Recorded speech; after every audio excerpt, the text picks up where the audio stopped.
ಪ್ರೀತಿಯ ವಿದ್ಯಾರ್ಥಿಗಳೇ, ಕರ್ನಾಟಕ ಶಾಲಾ ಪರೀಕ್ಷೆ ಮತ್ತು ಮೌಲ್ಯ ನಿರ್ಣಯ ಮಂಡಳಿ ಬಿಡುಗಡೆ ಮಾಡಿರುವ 2025-26 ಸಾಲಿನ SSLC ಮಾದರಿ ಪ್ರಶ್ನೆ ಪತ್ರಿಕೆ 1 ಪ್ರಥಮ ಭಾಷೆ ಕನ್ನಡ. ಇದನ್ನಿವತ್ತು ನಾವು ಸಾಲ್ವ್ ಮಾಡೋಣ. ಗರಿಷ್ಠ ಅಂಕಗಳು 100, ಸಮಯ 3 ಗಂಟೆ 15 ನಿಮಿಷ. ಅದಕ್ಕಿಂತ ಮುಂಚೆ ಸಾಮಾನ್ಯ ಸೂಚನೆಗಳನ್ನು ತಿಳಿದುಕೊಳ್ಳಬೇಕು. ಈ ಪ್ರಶ್ನೆ ಪತ್ರಿಕೆ ಒಟ್ಟು 45 ಪ್ರಶ್ನೆಗಳನ್ನು ಒಳಗೊಂಡಿರುತ್ತೆ.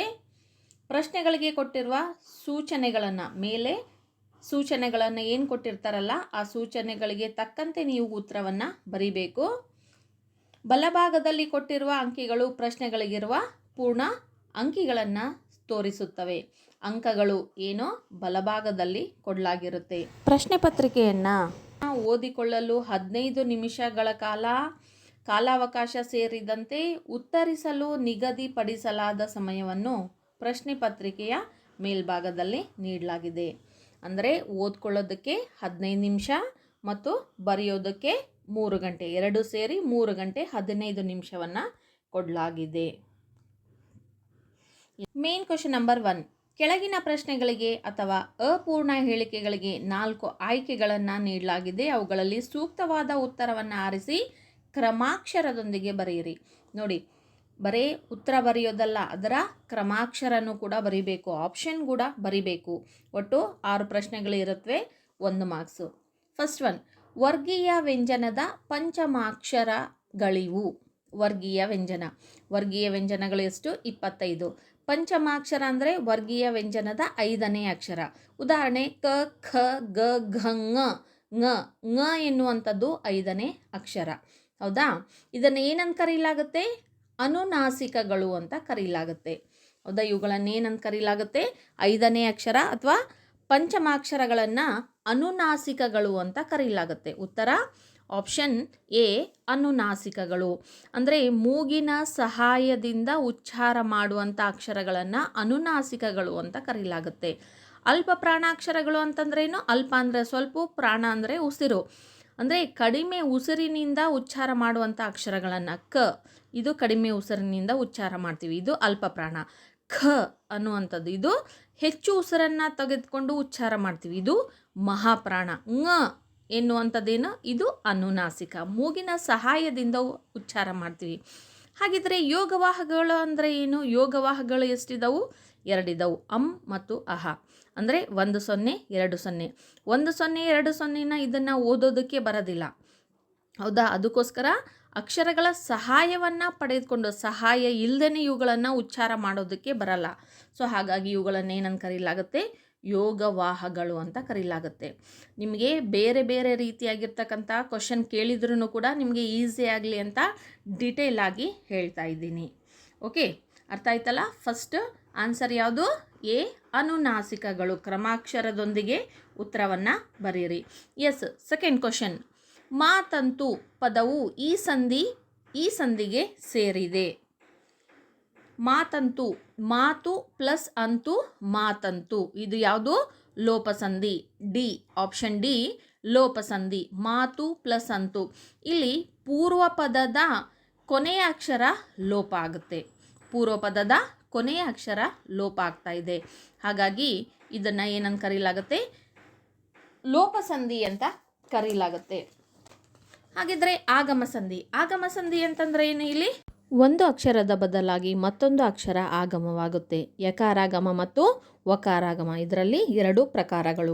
ಎಣ್ ಸಂಧಿ ಅತಿ ಪ್ಲಸ್ ಉಕ್ತಿ, ಅತ್ಯುಕ್ತಿ.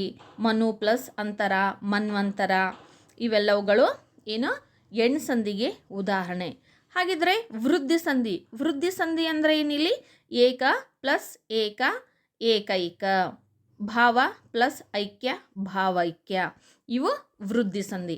ಅಂದರೆ ಪೂರ್ವ ಪದದಲ್ಲಿ ಅ ಕಾರಗಳು ಬಂದು ಉತ್ತರ ಪದದಲ್ಲಿ ಎ ಐ ಓ ಔ ಕಾರಗಳು ಬರ್ತಾ ಇದ್ದಾವೆ. ಅದು ವೃದ್ಧಿ ಸಂಧಿ ಆಗಿದೆ. ಓಕೆ, ಎಲ್ಲ ಸಂಧಿಗಳು ನಿಮಗೆ ಗೊತ್ತಿರಬೇಕು. ಯಾವ ಸಂಧಿಗಳನ್ನು ಕೇಳ್ತಾನೆ ಗೊತ್ತಿಲ್ಲ. Okay, yes. Next third one, ಮೂರನೇದ್ದು. ಒಂದು ಪೂರ್ಣ ಕ್ರಿಯಾಪದದೊಂದಿಗೆ ಸ್ವತಂತ್ರವಾಗಿರುವ ವಾಕ್ಯ ಏನಂತ ಕರೆಯಲಾಗುತ್ತೆ? ಒಂದು ಪೂರ್ಣ ಕ್ರಿಯಾಪದದೊಂದಿಗೆ ಸ್ವತಂತ್ರವಾಗಿರುವ ವಾಕ್ಯ. ಸ್ವತಂತ್ರವಾಗಿದೆ, ಒಂದು ವಾಕ್ಯ ಇನ್ನೊಂದು ವಾಕ್ಯ ಜೊತೆಗೆ ಸೇರ್ಕೊಂಡಿಲ್ಲ ಮತ್ತು ಅಲ್ಲಿ ಕ್ರಿಯಾಪದನೂ ಇದೆ. ಸೊ ಹಾಗಾಗಿ ಇದನ್ನು ಏನಂತ ಕರೆಯಲಾಗುತ್ತೆ? ಇದನ್ನು ಸಾಮಾನ್ಯ ವಾಕ್ಯ ಅಂತ ಕರೆಯಲಾಗುತ್ತೆ. ಆಪ್ಷನ್ ಸಿ ಸಾಮಾನ್ಯ ವಾಕ್ಯ. ನೆಕ್ಸ್ಟ್ ಕ್ವಶನ್ ನಂಬರ್ 4, 4ನೇದ್ದು, ಕ್ರಿಯಾಪದದ ಮೂಲ ರೂಪ. ಕ್ರಿಯಾಪದದ ಮೂಲ ರೂಪವನ್ನು ಏನಂತ ಕರೀತಾ ಇದ್ದೀವಿ ನಾವು? ಧಾತು ಅಂತ ಕರಿತೀವಿ. ಆಪ್ಷನ್ ಬಿ ಧಾತು. ಸರ್ವನಾಮ ಅಂತಂದ್ರೆ ಏನು? ನಾಮಪದದ ಬದಲಾಗಿ ಉಪಯೋಗ ಮಾಡುವಂತಹ ಪದಗಳನ್ನು ಸರ್ವನಾಮಗಳು. ಈಗ ಹೆಸರಿನ ಬದಲಾಗಿ ಅವನು, ಅವಳು, ಅದು, ಇದು, ಅವರು ಅಂತ. ನಾಮಪದ ಅಂತಂದ್ರೆ ಏನಿಲ್ಲಿ? ಒಬ್ಬ ವ್ಯಕ್ತಿ ಹೆಸರು, ಪ್ರಾಣಿ ಹೆಸರು, ಸ್ಥಳದ ಹೆಸರು, ಇದನ್ನು ಸೂಚಿಸುವಂಥ ಪದವನ್ನು ಏನಂತ ಕರೆಯಲಾಗುತ್ತೆ ಇಲ್ಲಿ? ನಾಮಪದ. ನಾಮ ಪ್ರಕೃತಿ ಅಂದರೆ ನಾಮಪದದ ಮೂಲ ರೂಪವನ್ನು ನಾಮ ಪ್ರಕೃತಿ ಅಂತ ಕರೆಯಲಾಗುತ್ತೆ. ಕ್ರಿಯಾಪದದ ಮೂಲ ರೂಪವನ್ನು ಧಾತು. ನಿಮ್ಮ ಕ್ವಶನ್ ಏನು ಕೇಳಿದ್ದಾನೆ? ಕ್ರಿಯಾಪದದ ಮೂಲ ರೂಪ ಧಾತು. ಉದಾಹರಣೆಗೆ ಮಾಡುತ್ತಾನೆ. ಮಾಡು ಎನ್ನುವಂಥದ್ದೇನಿದು? ಧಾತು. ಇದು ಕ್ರಿಯಾಪದದ ಮೂಲ ರೂಪ. Okay, yes. Next question number 5, ಲೋಕದೊಳ್ ಎಂಬ ಪದದಲ್ಲಿರುವ ವಿಭಕ್ತಿ. ಲೋಕದೊಳು ಎಂಬ ಪದದಲ್ಲಿರುವಂತಹ ವಿಭಕ್ತಿ. ವಿಭಕ್ತಿ ಪ್ರತ್ಯಯಗಳು ಎಷ್ಟಿದ್ದಾವು? 8. ಹೌದಾ? ವಿಭಕ್ತಿ ಪ್ರತ್ಯಯಗಳನ್ನು ಎಲ್ಲದನ್ನು ಓದ್ಬಿಟ್ರೆ ಯಾವುದಾದ್ರೂ ಒಂದು ಕ್ವಶನ್ ಇದ್ದೇ ಇರುತ್ತೆ. ಲೋಕದೊಳ್ ಅಂತಂದ್ರೆ ಏನಿಲ್ಲಿ? ಲೋಕದಲ್ಲಿ ಅಂತ. ಲೋಕದೊಳ್ ಅಂತಂದರೆ ಲೋಕದಲ್ಲಿ. ಅಲ್ಲಿ ಎನ್ನುವಂಥದ್ದು ಯಾವುದು? ಸಪ್ತಮಿ ವಿಭಕ್ತಿ ಪ್ರತ್ಯಯ. ಉತ್ತರ ಯಾವುದು? ಸಿ, ಆಪ್ಷನ್ ಸಿ ಸಪ್ತಮಿ. ಹಾಗಿದ್ರೆ ಪ್ರಥಮ ವಿಭಕ್ತಿ ಪ್ರತ್ಯಯ ಯಾವುದು? ಉ. ದ್ವಿತೀಯ ಅನ್ನು, ತೃತೀಯ ಇಂದ. Okay, yes. ನೆಕ್ಸ್ಟ್ 6ನೇದ್ದು, ಮುಂಗೈ ಪದವು ಈ ಸಮಾಸಕ್ಕೆ ಉದಾಹರಣೆಯಾಗಿದೆ. ಮುಂಗೈ ಪದ. ಮುಂಗೈ ಈ ಪದ ಯಾವ ಸಮಾಸಕ್ಕೆ ಉದಾಹರಣೆಯಾಗಿದೆ? ಅಂಶಿ ಸಮಾಸ. ಆಪ್ಷನ್ ಡಿ ಅಂಶಿ ಸಮಾಸ. ಕೈಯ ಪ್ಲಸ್ ಮುಂದು ಮುಂಗೈ. ಇದನ್ನು ಬಿಡಿಸಿದಾಗ ಏನಾಗುತ್ತೆ? ಕೈಯ ಪ್ಲಸ್ ಮುಂದು ಮುಂಗೈ. ಇದು ಅಂಶಿ ಸಮಾಸ. ಕ್ರಿಯಾ ಸಮಾಸ ಅಂತಂದರೆ ಏನು? ಕ್ರಿಯಾ ಸಮಾಸ ಅಂತಂದರೆ ಪೂರ್ವ ಪದ ದ್ವಿತೀಯ ವಿಭಕ್ತಿ ಪ್ರತ್ಯಯದಿಂದ ಕೂಡಿದ್ದು, ಉತ್ತರ ಪದ ಏನಾಗಿರುತ್ತೆ? ಅಲ್ಲಿ ಕ್ರಿಯೆಯಿಂದ ಕೂಡಿರುತ್ತೆ. ಇದನ್ನು ಏನಂತ ಕರೆಯಲಾಗುತ್ತೆ? ಕ್ರಿಯಾ ಸಮಾಸ ಅಂತ ಕರೆಯಲಾಗುತ್ತೆ. ಹೌದಾ? ಉದಾಹರಣೆ ಹೇಳಬೇಕಂತಂದರೆ ಕೈಯನ್ನು ಪ್ಲಸ್ ಮುಟ್ಟಿ ಕೈ ಮುಟ್ಟಿ, ಕಣ್ಣನ್ನು ಪ್ಲಸ್ ತೆರೆದನು ಕಣ್ಣು ತೆರೆದನು. ಇದು ಕ್ರಿಯಾ ಸಮಾಸ. ಹೌದಾ? ಹಾಗಿದ್ರೆ ದ್ವಿಗು ಸಮಾಸ. ದ್ವಿಗು ಸಮಾಸ ಅಂತಂದರೆ ಏನಿಲ್ಲಿ? ಪೂರ್ವ ಪದ ಸಂಖ್ಯಾವಾಚಕ ಆಗಿರುತ್ತೆ, ಉತ್ತರ ಪದ ಏನಾಗಿರುತ್ತೆ? ನಾಮಪದ ಆಗಿರುತ್ತೆ. ಸಂಖ್ಯಾವಾಚಕ ಒಗ್ಗಟ್ಟು. 1 ಪ್ಲಸ್ ಕಟ್ಟು ಒಗ್ಗಟ್ಟು. ನೋಡಿ ಇಲ್ಲಿ ಪೂರ್ವ ಪದ 1, 2, 3, 4 ಸಂಖ್ಯಾವಾಚಕ, ಸಂಖ್ಯೆಯಿಂದ ಕೂಡಿರುತ್ತೆ. ಪಂಚೇಂದ್ರಿಯಗಳು. ಪಂಚಗಳಾದ ಇಂದ್ರಿಯಗಳು ಪಂಚೇಂದ್ರಿಯಗಳು. ಸೊ ಇದನ್ನು ಏನಂತ ಕರೆಯಲಾಗುತ್ತೆ? ದ್ವಿಗು ಸಮಾಸ ಅಂತ ಕರೆಯಲಾಗುತ್ತೆ. ತತ್ಪುರುಷ ಸಮಾಸ. ತತ್ಪುರುಷ ಸಮಾಸ ಅಂದರೆ ಉದಾಹರಣೆಗೆ ಮರಗಾಲು. ಮರದ ಪ್ಲಸ್ ಕಾಲು ಮರಗಾಲು. ಇದು ತತ್ಪುರುಷ ಸಮಾಸ. ಅಂದರೆ ಇಲ್ಲಿ 2 ನಾಮಪದ ಸೇರಿ ಸಮಾಸ ಆಗ್ತಾವು. ಇದರಲ್ಲಿ ಉತ್ತರ ಪದದ ಅರ್ಥ ಪ್ರಧಾನವಾಗಿರುತ್ತೆ. ಹಾಗಾಗಿ ಇದನ್ನು ಏನಂತ ಕರೆಯಲಾಗುತ್ತೆ? ತತ್ಪುರುಷ ಸಮಾಸ ಅಂತ ಕರೆಯಲಾಗುತ್ತೆ. ಓಕೆ, ತತ್ಪುರುಷ ಸಮಾಸ ಅಂದರೆ ಇಲ್ಲಿ ಮುಂಗೈ ಪದ ಈ ಸಮಾಸಕ್ಕೆ ಉದಾಹರಣೆಯಾಗಿದೆ. ಯಾವ ಸಮಾಸ? ಆಪ್ಷನ್ ಡಿ ಅಂಶಿ ಸಮಾಸ. ಓಕೆ, ಅರ್ಥ ಆಯ್ತಲ್ಲ? ನೆಕ್ಸ್ಟ್ ಮೇನ್, ಕೆಳಗಿನವುಗಳಲ್ಲಿ ಮೊದಲೆರಡು ಪದಗಳಿಗಿರುವ ಸಂಬಂಧದಂತೆ ಮೂರನೆಯ ಪದಕ್ಕೆ ಸರಿ ಹೊಂದುವ ಸಂಬಂಧಿ ಪದವನ್ನು ಬರೆಯಿರಿ. 4 ಕ್ವಶನ್ಸ್ ಇರುತ್ತೆ, ಒಂದೊಂದು ಮಾರ್ಕ್ಸ್. ಕ್ವಶನ್ ನಂಬರ್ ಕಂಟಿನ್ಯೂ ಆಗ್ತಾ ಇದೆ ನೋಡಿ. ವೀರ ಬೀರ, ಕೊಡಲಿ ಡ್ಯಾಶ್. ಕೊಡಲಿ ಉತ್ತರ ಕುಠಾರ. ವೀರ ಬೀರ ಏನಿವು? ತತ್ಸಮ ತದ್ಭವಗಳು. ಕೊಡಲಿ ಇದಕ್ಕೆ ತತ್ಸಮ ತದ್ಭವ ಯಾವುದು? ಕುಠಾರ. ನೆಕ್ಸ್ಟ್ ಒನ್ 8ನೇದು, ನದಿ ರೂಢನಾಮ ವಿಜ್ಞಾನಿ. ನದಿ ಎನ್ನುವಂಥದ್ದು ರೂಢನಾಮ. ವಿಜ್ಞಾನಿ ಎನ್ನುವಂಥದ್ದೇನು? ಅನ್ವರ್ಥಕ ನಾಮ. ನೋಡಿ ಇಲ್ಲಿ ಅನ್ವರ್ಥಕ ನಾಮ ಅಂದರೆ ಇಲ್ಲಿ ಅರ್ಥಕ್ಕೆ ಅನುಸಾರವಾಗಿ ಬಂದಿರುವಂಥ ಹೆಸರನ್ನು ಏನಂತ ಹೇಳ್ತಾ ಇದ್ವಿ? ಅನ್ವರ್ಥಕ ನಾಮ. ಪಂಡಿತ, ಯಾರು ಜಾಣ ಇರ್ತಾರೋ ಅವರಿಗೆ ಪಂಡಿತ ಅಂತ ಕರಿತಾ ಇದ್ವಿ. ಅರ್ಥಕ್ಕೆ ಅನುಸಾರವಾಗಿ. ದಡ್ಡ, ಬುದ್ಧಿವಂತ, ಅರ್ಥಕ್ಕೆ ಅನುಸಾರವಾಗಿ. ಈಗ ಹಾಡನ್ನು ಹಾಡ್ತಕ್ಕಂಥವ್ರಿಗೆ ಸಂಗೀತಗಾರ ಅಂತ ಕರಿತೀವಿ. ಅಲ್ಲಿ ಹಾಡು ಹಾಡ್ತಾ ಇದ್ದಾನೆ ಅದಕ್ಕೋಸ್ಕರ, ಅಂದರೆ ಅರ್ಥಕ್ಕೆ ಅನುಸಾರವಾಗಿ. ನದಿ, ಮರ, ಗಿಡ, ಬೆಟ್ಟ, ಗುಡ್ಡ, ರೂಢನಾಮ ಇವೆಲ್ಲವುಗಳು ರೂಢಿಯಿಂದ ಬಂದಿರತಕ್ಕಂಥ ಹೆಸರುಗಳು. ನದಿ ಅಂದರೆ ಯಾವುದಾದ್ರೂ ನದಿ ಆಗಿರ್ಬೋದು, ಮರ ಅಂದರೆ ಯಾವುದಾದ್ರೂ ಮರ ಆಗಿರ್ಬೋದು. ಅವುಗಳನ್ನು ಏನಂತ ಕರೆಯಲಾಗುತ್ತೆ? ರೂಢನಾಮ. ಅಂಕಿತನಾಮ ಇನ್ನೊಂದು ಯಾವುದು? ಅಂಕಿತನಾಮ. ಅಂಕಿತನಾಮ ಅಂದರೆ ಏನು? ಇಟ್ಟ ಹೆಸರು. ನದಿ, ಗಂಗಾ ನದಿ ಅಂತ ಹೇಳಿದ ತಕ್ಷಣ ಏನಾಗುತ್ತೆ? ಅದು ಗಂಗಾ ನದಿ, ಇಟ್ಟಿರುವಂಥ ಹೆಸರು. ಆ ನದಿಗೆ ಹೆಸರನ್ನು ನೀಡಲಾಗಿದೆಯಲ್ಲ, ಸೊ ಹಾಗಾಗಿ ಅದು ಏನು? ಅಂಕಿತನಾಮ. ಬೆಟ್ಟ, ನಂದಿ ಬೆಟ್ಟ. ನಂದಿ ಬೆಟ್ಟ, ಅಲ್ಲಿ ಆ ಬೆಟ್ಟಕ್ಕೆ ಹೆಸರನ್ನು ಇಡಲಾಗಿದೆ, ಸೊ ಹಾಗಾಗಿ ಅದು ಅಂಕಿತನಾಮ. ಮರ, ಯಾವುದೋ ಮರ ಅಂತಂದರೆ ಅದು ರೂಢನಾಮ. ಮಾವಿನ ಮರ ಅಂದ ತಕ್ಷಣವೇ ಅದು ಏನಾಗುತ್ತೆ? ಅಲ್ಲಿ ಅಂಕಿತನಾಮ ಆಗುತ್ತೆ. Yes, next one, question number 9. ಬನ್ನಿ ಬನ್ನಿ ಇದು ದ್ವಿರುಕ್ತಿ. ಹಾಲು ಜೇನು ಡ್ಯಾಶ್. ಬನ್ನಿ ಬನ್ನಿ ಎನ್ನುವಂಥದ್ದು ಇದು ದ್ವಿರುಕ್ತಿ. ಹಾಲು ಜೇನು ಎನ್ನುವಂಥದ್ದೇನಿದು? ಜೋಡು ನುಡಿ. ಅಂದರೆ ಒಂದು ಪದಕ್ಕೆ ಜೋಡಿಯಾಗಿರುವಂತಹ ಪದ. ಆ ಜೋಡಿಯಾಗಿರುವಂಥ ಪದ ಸಮಾನ ಅರ್ಥವನ್ನು ಕೊಡ್ತಾ ಇರುತ್ತೆ, ವಿರುದ್ಧಾರ್ಥವನ್ನು ಕೊಡ್ತಾ ಇರುತ್ತೆ, ಕೆಲವೊಂದು ಸಲ ಅರ್ಥನೇ ಇರೋದಿಲ್ಲ. ಇಲ್ಲಿ ಬನ್ನಿ ಬನ್ನಿ ಎನ್ನುವಂಥದ್ದು ದ್ವಿರುಕ್ತಿ. ದ್ವಿರುಕ್ತಿ ಅಂದರೆ ಏನು? ದ್ವಿ ಅಂದರೆ ಎರಡು, ಉಕ್ತಿ ಅಂದರೆ ಉಚ್ಚಾರ ಮಾಡೋದು. ಒಂದು ಪದವನ್ನು ಎರಡು ಸಲ ಉಚ್ಚಾರ ಮಾಡೋದನ್ನು ಏನಂತ ಕರಿತಾ ಇದ್ದೀವಿ ನಾವು? ದ್ವಿರುಕ್ತಿ ಅಂತ ಕರಿತಾ ಇದ್ದೀವಿ. ಹೌದಾ? ಇದರಲ್ಲಿ ಇನ್ನೊಂದು ಕನ್ಫ್ಯೂಸ್ ಆಗುತ್ತೆ ನಿಮಗೆ, ಅನುಕರಣಾವ್ಯಯಗಳು. ಅನುಕರಣಾವ್ಯಯಗಳು, ದ್ವಿರುಕ್ತಿಗಳು ಒಂದೇ ಪದ ಎರಡು ಸಾರಿ ರಿಪೀಟ್ ಆಗ್ತಾ ಇರುತ್ತೆ. ಕನ್ಫ್ಯೂಸ್ ಮಾಡ್ಕೊಂಡು ಬಿಡ್ತೀರಾ ಆಗ. ಏನು ವ್ಯತ್ಯಾಸ ಇದು? ದ್ವಿರುಕ್ತಿಗೆ ಆ ಪದಕ್ಕೆ ಅರ್ಥ ಇರುತ್ತೆ. ಬನ್ನಿ ಬನ್ನಿ, ಬೇಗ ಬೇಗ, ನೋಡು ನೋಡು, ಹೋಗು ಹೋಗು, ಇದಕ್ಕೆಲ್ಲದಕ್ಕೂ ಅರ್ಥ ಇರುತ್ತೆ. ಆದರೆ ಅನುಕರಣಾವ್ಯಯಗಳಿಗೆ ಅರ್ಥ ಇರೋದಿಲ್ಲ. ಅಲ್ಲಿ ಶಬ್ದವನ್ನು, ಕೇಳಿರ್ತಕ್ಕಂಥ ಶಬ್ದವನ್ನು ಅನುಕರಣೆ ಮಾಡಿ ಹೇಳ್ತಾ ಇದ್ವಿ ನಾವು. ನೀರು ಜುಳು ಜುಳು ಹರಿತಾ ಇದೆ, ಜುಳು ಜುಳು. ಜುಳು ಜುಳು ಅನ್ನೋದಕ್ಕೆ ಅರ್ಥ ಇರಲ್ಲ, ಅದು ನೀರು ಹರಿಯುವಂಥ ಶಬ್ದ ಅದು. ಹೌದಾ? ಅದನ್ನು ನಾವು ಅನುಕರಣೆ ಮಾಡಿ ಹೇಳ್ತಿದ್ದೀವಿ. ಸೊ ಹಾಗಾಗಿ ಅವುಗಳನ್ನು ಅನುಕರಣ. ಘಮ ಘಮ, ಹೌದಾ, ವಾಸನೆ ಘಮ ಘಮ ಅಂತ ಬರ್ತಾ ಇದೆ. ಢಣ ಢಣ, ಗಂಟೆಯ ನಾದ ಢಣ ಢಣ, ಇವೆಲ್ಲವುಗಳು ಏನಾಗಿದ್ದವು? ಅನುಕರಣಾವ್ಯಯಗಳು ಆಗಿದ್ದವು. ಓಕೆ, ಅರ್ಥ ಆಯ್ತಲ್ಲ? ಎಸ್, ನೆಕ್ಸ್ಟ್ ಮೇನ್ ನೋಟ ಕೃದಂತ ಭಾವನಾಮ ಪೆರ್ಮೆ.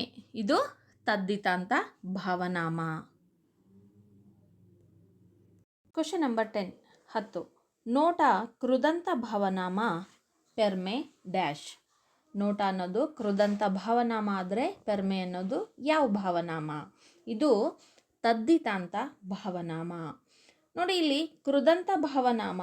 ಕೃದಂತ ಭಾವನಾಮಗಳಿಗೆ ಇಕೆ, ಇಗೆ, ಟ ನಾಮಪದಗಳಿಗೇನೆ ಈ ಪ್ರತ್ಯಯಗಳು ಸೇರಿ ಆಗುವಂಥವುಗಳನ್ನು ಏನಂತ ಕರೀಲಾಗುತ್ತೆ? ಇಲ್ಲಿ ಕೃದಂತ ಭಾವನಾಮಗಳು. ನಂಬಿಕೆ, ಅಂಜಿಕೆ, ಒಪ್ಪಿಗೆ, ಓಟ, ಕಾಟ. ಹೌದಾ? ಇದೆಲ್ಲದು ಟ ಎನ್ನುವಂತಹ ಪ್ರತ್ಯಯ ಸೇರಿ ಆಗ್ತಾ ಇದೆ, ಸೊ ಅದು ಕೃದಂತ ಭಾವನಾಮ. ಹಾಗಿದ್ರೆ ಪೆರ್ಮೆ, ಪೆರ್ಮೆ ಎನ್ನುವಂಥದ್ದು ತದ್ದಿತಾಂತ ಭಾವನಾಮ. ತದ್ದಿತಾಂತ ಭಾವನಾಮಕ್ಕೆ ಇಲ್ಲಿ ತನ, ಇಕೆ, ಉ, ಪು, ಮೇ ಈ ಪ್ರತ್ಯಯಗಳು ಸೇರಿ ಆಗುವಂಥ ನಾಮಪದಗಳಿಗೆ ಈ ಪ್ರತ್ಯಯಗಳು ಸೇರಿ ಆಗ್ತಾ ಇದ್ದವುಗಳು ಸೇರಿ ಆಗುತ್ತಲ್ಲ, ಅದನ್ನು ಏನಂತ ಕರೀಲಾಗುತ್ತೆ? ತದ್ದಿತಾಂತ ಭಾವನಾಮ ಅಂತ ಕರೀಲಾಗುತ್ತೆ. ಜಾಣ್ಮೆ, ಬಿಳುಪು, ಕುರುಡು, ಚೆಲುವಿಕೆ, ದೊಡ್ಡತನ ಇವೆಲ್ಲವುಗಳು ಏನು? ತದ್ದಿತಾಂತ ಭಾವನಾಮಗಳಿಗೆ ಉದಾಹರಣೆ. Yes, next main question number 3. ಕೆಳಗಿನ ಪ್ರತಿಯೊಂದು ಪ್ರಶ್ನೆಗಳಿಗೆ ಒಂದೊಂದು ವಾಕ್ಯದಲ್ಲಿ ಉತ್ತರ ಬರೆಯಿರಿ. Question number 11.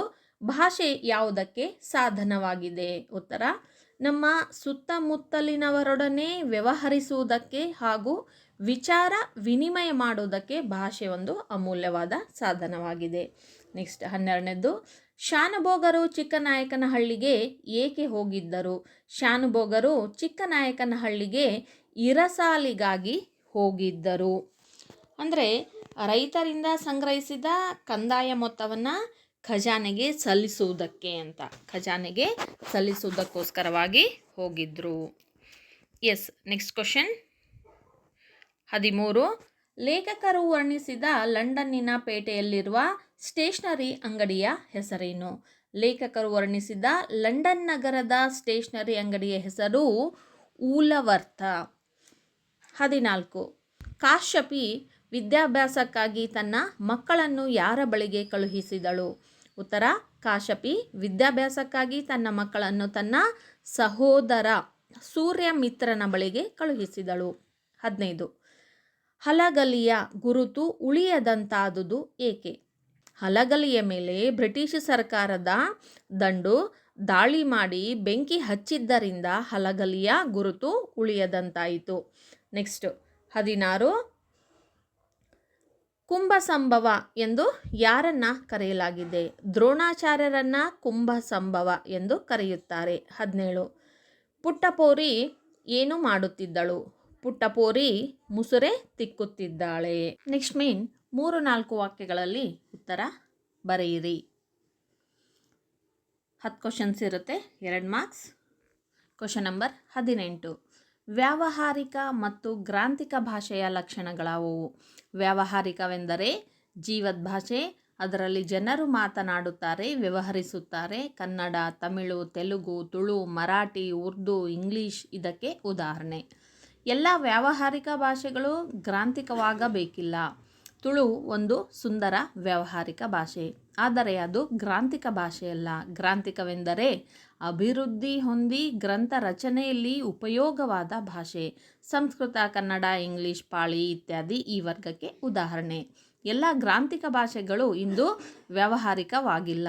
ಸಂಸ್ಕೃತ ಗ್ರಾಂಥಿಕ ಭಾಷೆಯಾಗಿದ್ದು ಈಗ ಯಾವೊಂದು ಪ್ರದೇಶದಲ್ಲಿಯೂ ಅದು ವ್ಯಾವಹಾರಿಕ ಭಾಷೆ ಆಗಿಲ್ಲ. ನೆಕ್ಸ್ಟ್ 19. ನಾಲ್ವಡಿ ಕೃಷ್ಣರಾಜ ಒಡೆಯರ ಕಾಲದಲ್ಲಿ ಕಾರ್ಯರೂಪಕ್ಕೆ ಬಂದ ನೀರಾವರಿ ಯೋಜನೆಗಳಾವುವು? ನಾಲ್ವಡಿ ಕೃಷ್ಣರಾಜ ಒಡೆಯರ ಕಾಲದಲ್ಲಿ ಅಂದರೆ ಕ್ರಿಸ್ತಶಕ 1900ರಲ್ಲಿ ಶಿವನ ಸಮುದ್ರ ಬಳಿಯ ಕಾವೇರಿ ನದಿಯಿಂದ ಜಲ ವಿದ್ಯುತ್ ಉತ್ಪಾದನಾ ಕೇಂದ್ರ ಪ್ರಾರಂಭವಾಯಿತು. ಇದು ಭಾರತ ಮಾತ್ರವಲ್ಲ, ಏಷ್ಯಾ ಖಂಡದಲ್ಲಿಯೇ ಮೊದಲ ಜಲ ವಿದ್ಯುತ್ ಯೋಜನೆಯಾಗಿದೆ. ಕ್ರಿಸ್ತಶಕ 1907ರಲ್ಲಿ ಮಾರಿ ಕಣಿವೆಯಲ್ಲಿ ವಾಣಿ ವಿಲಾಸ ಸಾಗರ ಅಣೆಕಟ್ಟನ್ನು ಕಟ್ಟಲಾಯಿತು. ಕ್ರಿಸ್ತಶಕ 1911ರಲ್ಲಿ ಕೃಷ್ಣರಾಜಸಾಗರ ಅಣೆಕಟ್ಟನ್ನು ನಿರ್ಮಿಸಲಾಯಿತು. ಇವು ನೀರಾವರಿ ಕ್ಷೇತ್ರಕ್ಕೆ ನಾಲ್ವಡಿ ಕೃಷ್ಣರಾಜ ಒಡೆಯರು ನೀಡಿದ ಬೃಹತ್ ಕೊಡುಗೆಯಾಗಿವೆ. ನೆಕ್ಸ್ಟ್ 20. ಲಂಡನ್ನಿನ ಹೆಣ್ಣು ಮಕ್ಕಳು ಯಾವ ಯಾವ ಕೆಲಸದಲ್ಲಿ ನಿಯುಕ್ತರಾಗಿರುತ್ತಾರೆ? ಲಂಡನ್ನಿನ ಎಲ್ಲ ಅಂಗಡಿಗಳಲ್ಲಿ ಸಾಮಾನ್ಯವಾಗಿ ಸ್ತ್ರೀಯರೇ ಕೆಲಸ ಮಾಡ್ತಾರೆ. ಉಪಹಾರ ಗೃಹಗಳಲ್ಲಿ ಮತ್ತು ಯಾವುದಾದರೂ ದೊಡ್ಡ ಅಂಗಡಿಗೆ ಹೋದರೆ ಅಲ್ಲಿಯ ಟೈಪಿಸ್ಟ್, ಕಾರ್ಕುನ ಕೂಡ ಒಬ್ಬ ಹೆಣ್ಣು ಮಗಳು. ಸಿನಿಮಾ ಗೃಹದಲ್ಲಿ ನಮ್ಮ ಜಾಗವನ್ನು ಹುಡುಕಿಕೊಡುವ ಕಾರ್ಯನಿರ್ವಹಿಸುವವರು ಹೆಣ್ಣು ಮಕ್ಕಳು. ಕಾಲೇಜಿನಲ್ಲಿ ಸಹ ವಿದ್ಯಾರ್ಥಿನಿಯರ ಅನುಕೂಲಕ್ಕಾಗಿ ಸಿಪಾಯಿಣಿಯರನ್ನು ಇಟ್ಟಿದ್ದಾರೆ. ನೆಕ್ಸ್ಟ್ 21. ಸೂರ್ಯಮಿತ್ರನು ಮಾವನೆಂದು ತಿಳಿದಾಗ ವಾಯುಭೂತಿಯ ಪ್ರತಿಕ್ರಿಯೆ ಹೇಗಿತ್ತು? ಕಿರಿಯವನಾದ ವಾಯುಭೂತಿ ತನ್ನ ಸೋದರ ಮಾವ ಸೂರ್ಯಮಿತ್ರನು ತಮಗೆ ಮಾಡಿದ್ದೆಲ್ಲವೂ ಅನ್ಯಾಯವೆಂದು ಬಗೆದನು. ನಾವು ಭಿಕ್ಷೆ ಎತ್ತಿಕೊಂಡು ಬಂದ ಕೂಳಿಗೆ ತುಸು ಎಣ್ಣೆಯನ್ನಾಗಲಿ ತುಸು ಮಜ್ಜಿಗೆಯನ್ನಾಗಲಿ ನಮ್ಮ ಮಾವ ಕೊಡಿಸಲಿಲ್ಲ. ಕೆರೆಗೆ ನಾವು ಮೀಯಲು ಹೋದಾಗಲೂ ಅವನು ಎಣ್ಣೆಯ ವಾಸನೆಯನ್ನು ನೋಡಿಸಲಿಲ್ಲ. ಆಗಾಗ ನೆಂಟರಿಷ್ಟರನ್ನು ಕರೆಸಿ ನಮ್ಮ ಕಣ್ಣೆದುರು ದಿವ್ಯಾಹಾರವನ್ನು ಇವನು ಉಣ್ಣುತ್ತಿದ್ದನು. ಆಳುಗಳಿಗೂ ಔತಣ ದೂಟವಾಗುತ್ತಿದ್ದಿತು. ಯಾವ ಹಬ್ಬದಲ್ಲೂ ನಮಗೆ ಒಳ್ಳೆಯ ಊಟ ಬಡಿಸಲಿಲ್ಲ. ಇವನು ಪಂಚಮಹಾಪಾತಕನೇ ಸರಿ. 7-8 ವರ್ಷ ನಮ್ಮನ್ನು ಶತ್ರುಗಳಂತೆ ನಡೆಸಿಕೊಂಡನಲ್ಲ ಎಂದು ವಾಯುಭೂತಿಯು ತನ್ನ ಮನಸ್ಸಿನಲ್ಲಿ ಸೂರ್ಯಮಿತ್ರನ ಬಗೆಗೆ ಕ್ರೋಧವನ್ನು ತುಂಬಿಕೊಂಡ್ಳು. ನೆಕ್ಸ್ಟ್ 22. ಹೊಸಗಾಲದ ಹಸು ಮಕ್ಕಳನ್ನು ಹಕ್ಕಿ ಹೇಗೆ ಹರಸಿದೆ? ಕಾಲವು ಯುಗಗಳ ಹಣೆ ಬರಹವನ್ನು ಅಳಿಸಿ ಹಾಕಿ ಹೊಸ ಹಣೆ ಬರಹವನ್ನು ಬರೆದು ಎಲ್ಲರಿಗೂ ಬದಲಾವಣೆಯಾಗುವ ಒಳ್ಳೆಯ ಭಾಗ್ಯವನ್ನು ತೆರೆದುಕೊಟ್ಟಿದೆ. ಹಾಗೆಯೇ ರೆಕ್ಕೆಯನ್ನು ಬೀಸುತ್ತಾ ಮೇಲಕ್ಕೆ ಹಾರುತ್ತಾ ಈ ಹೊಸಗಾಲದ ಹಸು ಮಕ್ಕಳಿಗೆ ಹೊಸ ಚೇತನವನ್ನು ನೀಡುತ್ತಾ ಉತ್ತಮ ಭವಿಷ್ಯಕ್ಕಾಗಿ ಹರಸಿದೆ. ನೆಕ್ಸ್ಟ್ 23. ಹಲಗಲಿಗೆ ದಂಡು ಬರಲು ಕಾರಣವೇನು? ಹಲಗಲಿಯ ಮಾನ್ಯರೇ ನಂತರ ಬೇಡರಾದ ಪೂಜೇರಿ ಹನುಮ, ಬ್ಯಾಡರ ಬಾಲ, ರಾಮ, ಜಡಗ ಇವರುಗಳು ಬ್ರಿಟಿಷ್ ಸರ್ಕಾರ ಹೊರಡಿಸಿದ್ದ ನಿಶಸ್ತ್ರೀಕರಣ ಆದೇಶವನ್ನು ವಿರೋಧಿಸಿ ತಮ್ಮಲ್ಲಿರುವ ಆಯುಧಗಳನ್ನು ಕೊಡಲು ಒಪ್ಪದೆ ದಂಗೆ ಎದ್ದರು. ಈ ದಂಗೆಯನ್ನು ಹತ್ತಿಕ್ಕಲು ಬಂದ ಕಾರ್ಕೂನನ ಕಪಾಳಕ್ಕೆ ಹೊಡೆದು ಸಿಪಾಯಿಗಳನ್ನು ಹೊಡೆದುರುಳಿಸಿದರು. ಇದರಿಂದ ಕೋಪಗೊಂಡ ಕುಂಪಣಿ ಸರ್ಕಾರದ ಅಧಿಕಾರಿಗಳು ಹಲಗಲಿಯ ಬೇಡರ ದಂಗೆಯನ್ನು ಬಗ್ಗುಬಡಿಯಲು ದಂಡನ್ನು ಕರೆಯಿಸಿದರು. Next one 24. ಭಗತ್ ಸಿಂಗನ ತಾಯಿಯ ಕಣ್ಣುಗಳಿಂದ ನೀರು ಧಾರಾಕಾರವಾಗಿ ಹರಿಯಲು ಕಾರಣವೇನು? ಎಲ್ಲ ಮಕ್ಕಳು ಸಂಜೆ ಶಾಲೆಯಿಂದ ಬಂದಿದ್ದರು. ಆದರೆ 12 ವರ್ಷದ ಬಾಲಕ ಭಗತ್ ಸಿಂಗ್ ಮಾತ್ರ ಮನೆಗೆ ಬಂದಿರಲಿಲ್ಲ. ಅವನ ತಂದೆ ತಾಯಿಯರಿಗೆ, ಕುಟುಂಬದ ಇತರ ಸದಸ್ಯರಿಗೆ ಬಹಳ ಆತಂಕವಾಯಿತು. ಸಂಜೆ ತಡವಾಗಿ ಮನೆಗೆ ಬಂದ ಭಗತ್ ಸಿಂಗನನ್ನು ಕಂಡ ಅವನ ತಂಗಿ ಸಂತೋಷದಿಂದ ವೀರಾಜಿ ಬಂದ ಎಂದು ಕೂಗಿಕೊಂಡಳು. ಕತ್ತಲಾದರೂ ಮಗ ಮನೆಗೆ ಬಾರದೇ ಇದ್ದುದರಿಂದ ಆತಂಕಗೊಂಡಿದ್ದ ಆತನ ತಾಯಿಗೆ ಮಗನನ್ನು ಕಂಡು ಸಂತೋಷವಾಯಿತು. ಓಡಿ ಬಂದು ಮಗನನ್ನು ಅಪ್ಪಿದ್ಲು. ಆಕೆಯ ಕಣ್ಣುಗಳಿಂದ ನೀರು ಧಾರಾಕಾರವಾಗಿ ಸುರಿಯಿತು. 25. ವಿವೇಕಾನಂದರ ದೃಷ್ಟಿಯಲ್ಲಿ ದೇಶದ ಪ್ರಗತಿ ಹೇಗೆ ಸ್ಥಿರವಾಗುವುದು? ವಿವೇಕಾನಂದರ ದೃಷ್ಟಿಯಲ್ಲಿ ದೇಶದ ಪ್ರಗತಿ ಸ್ಥಿರವಾಗಬೇಕಾದರೆ ದೇಶದ ಭಾಷೆಯಲ್ಲಿ ಜನರಿಗೆ ಭಾವನೆಗಳನ್ನು ನೀಡಿದರೆ ಅವರು ವಿಷಯ ಗ್ರಹಣ ಮಾಡಿಕೊಳ್ಳುವರು. ಆದರೆ ಅವರಿಗೆ ಮತ್ತೊಂದು ಅವಶ್ಯಕತೆ ಇದೆ, ಅದು ಸಂಸ್ಕೃತಿ. ನಾವು ಅವರಿಗೆ ಈ ಸಂಸ್ಕೃತಿಯನ್ನು ಕೊಡುವ ತನಕ ಅವರ ಪ್ರಗತಿ ಸ್ಥಿರವಾಗಲಾರದು. ಅಂದರೆ ಸಂಸ್ಕೃತಿ ಮಾತ್ರ ಆಘಾತವನ್ನು ಸಹಿಸಬಲ್ಲದು. ಕೇವಲ ಜ್ಞಾನ ರಾಶಿಗೆ ಅದನ್ನು ಎದುರಿಸುವ ಶಕ್ತಿ ಇಲ್ಲ. ಸಂಸ್ಕೃತಿಯು ರಕ್ತದಲ್ಲಿ ಹರಿಬೇಕು, ಆಗ ಮಾತ್ರ ದೇಶದ ಪ್ರಗತಿ ಸ್ಥಿರವಾಗುವುದು.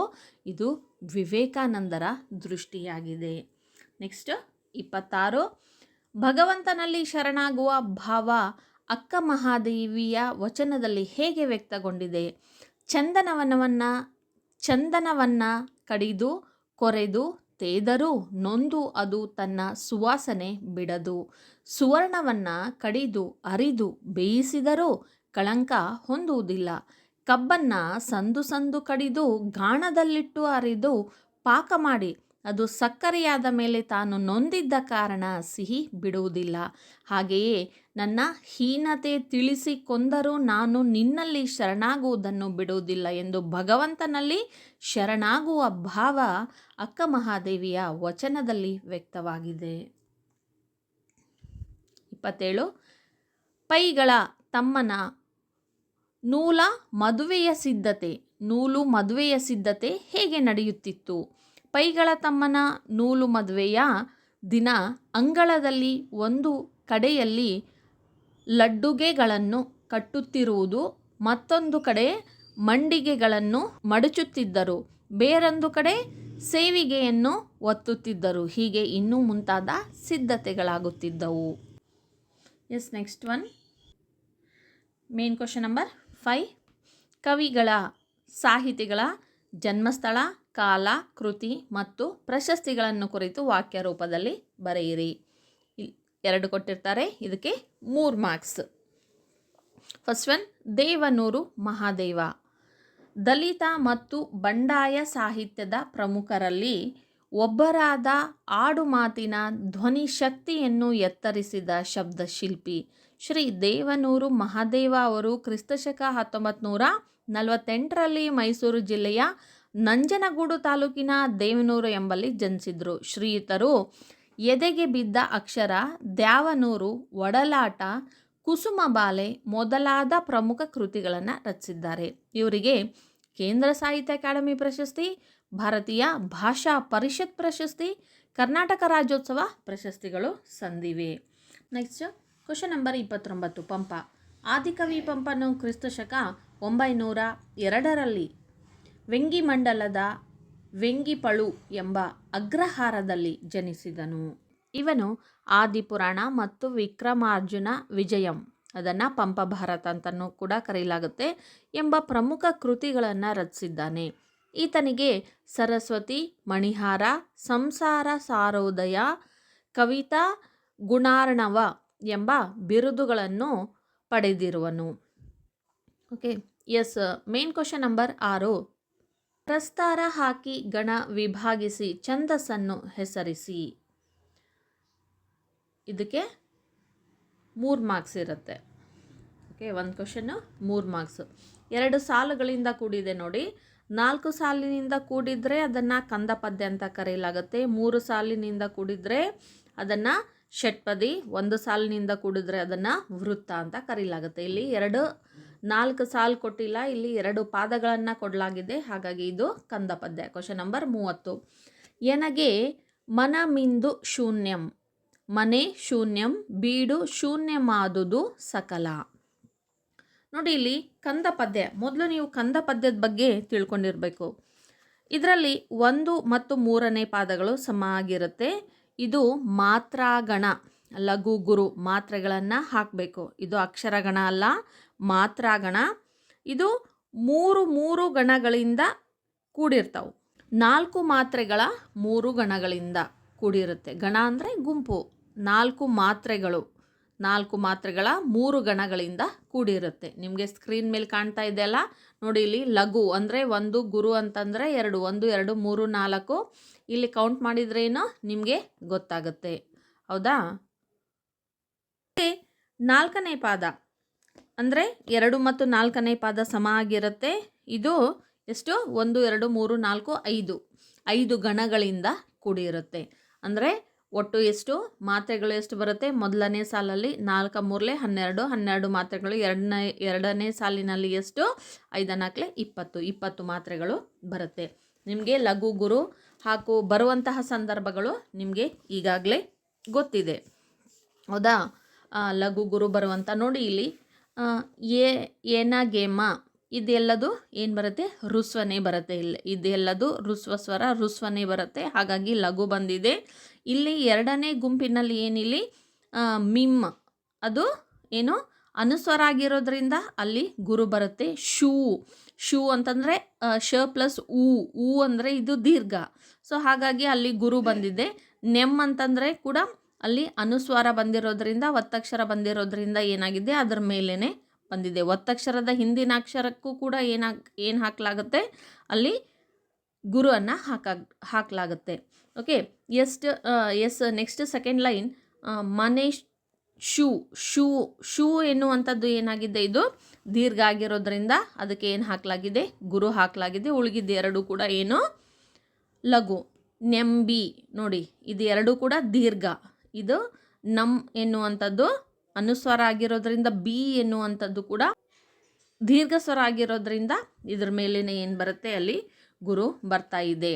ಡು ಶೂನ್ಯ. ಇಲ್ಲಿ ಶೂ ಎನ್ನುವಂಥದ್ದು ದೀರ್ಘ, ನ್ಯ ಎನ್ನುವಂಥದ್ದು ಒತ್ತಕ್ಷರ. ಸೊ ಒತ್ತಕ್ಷರದ ಹಿಂದಿನ ಅಕ್ಷರಕ್ಕೆ ಗುರು ಬರುತ್ತೆ. ಹಾಗಾಗಿ ಇಲ್ಲಿ ನದ ಮೇಲೆ ಏನು ಬರುತ್ತೆ?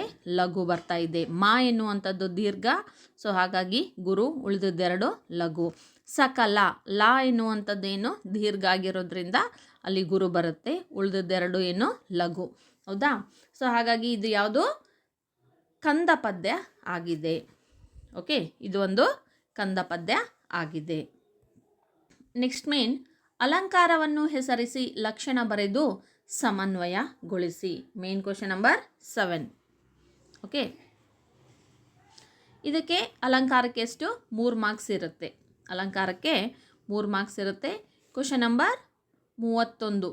ಮಾರಿಗೌತಣವಾಯಿತು ನಾಳಿನ ಭಾರತವು. ಇದು ರೂಪಕ ಅಲಂಕಾರ.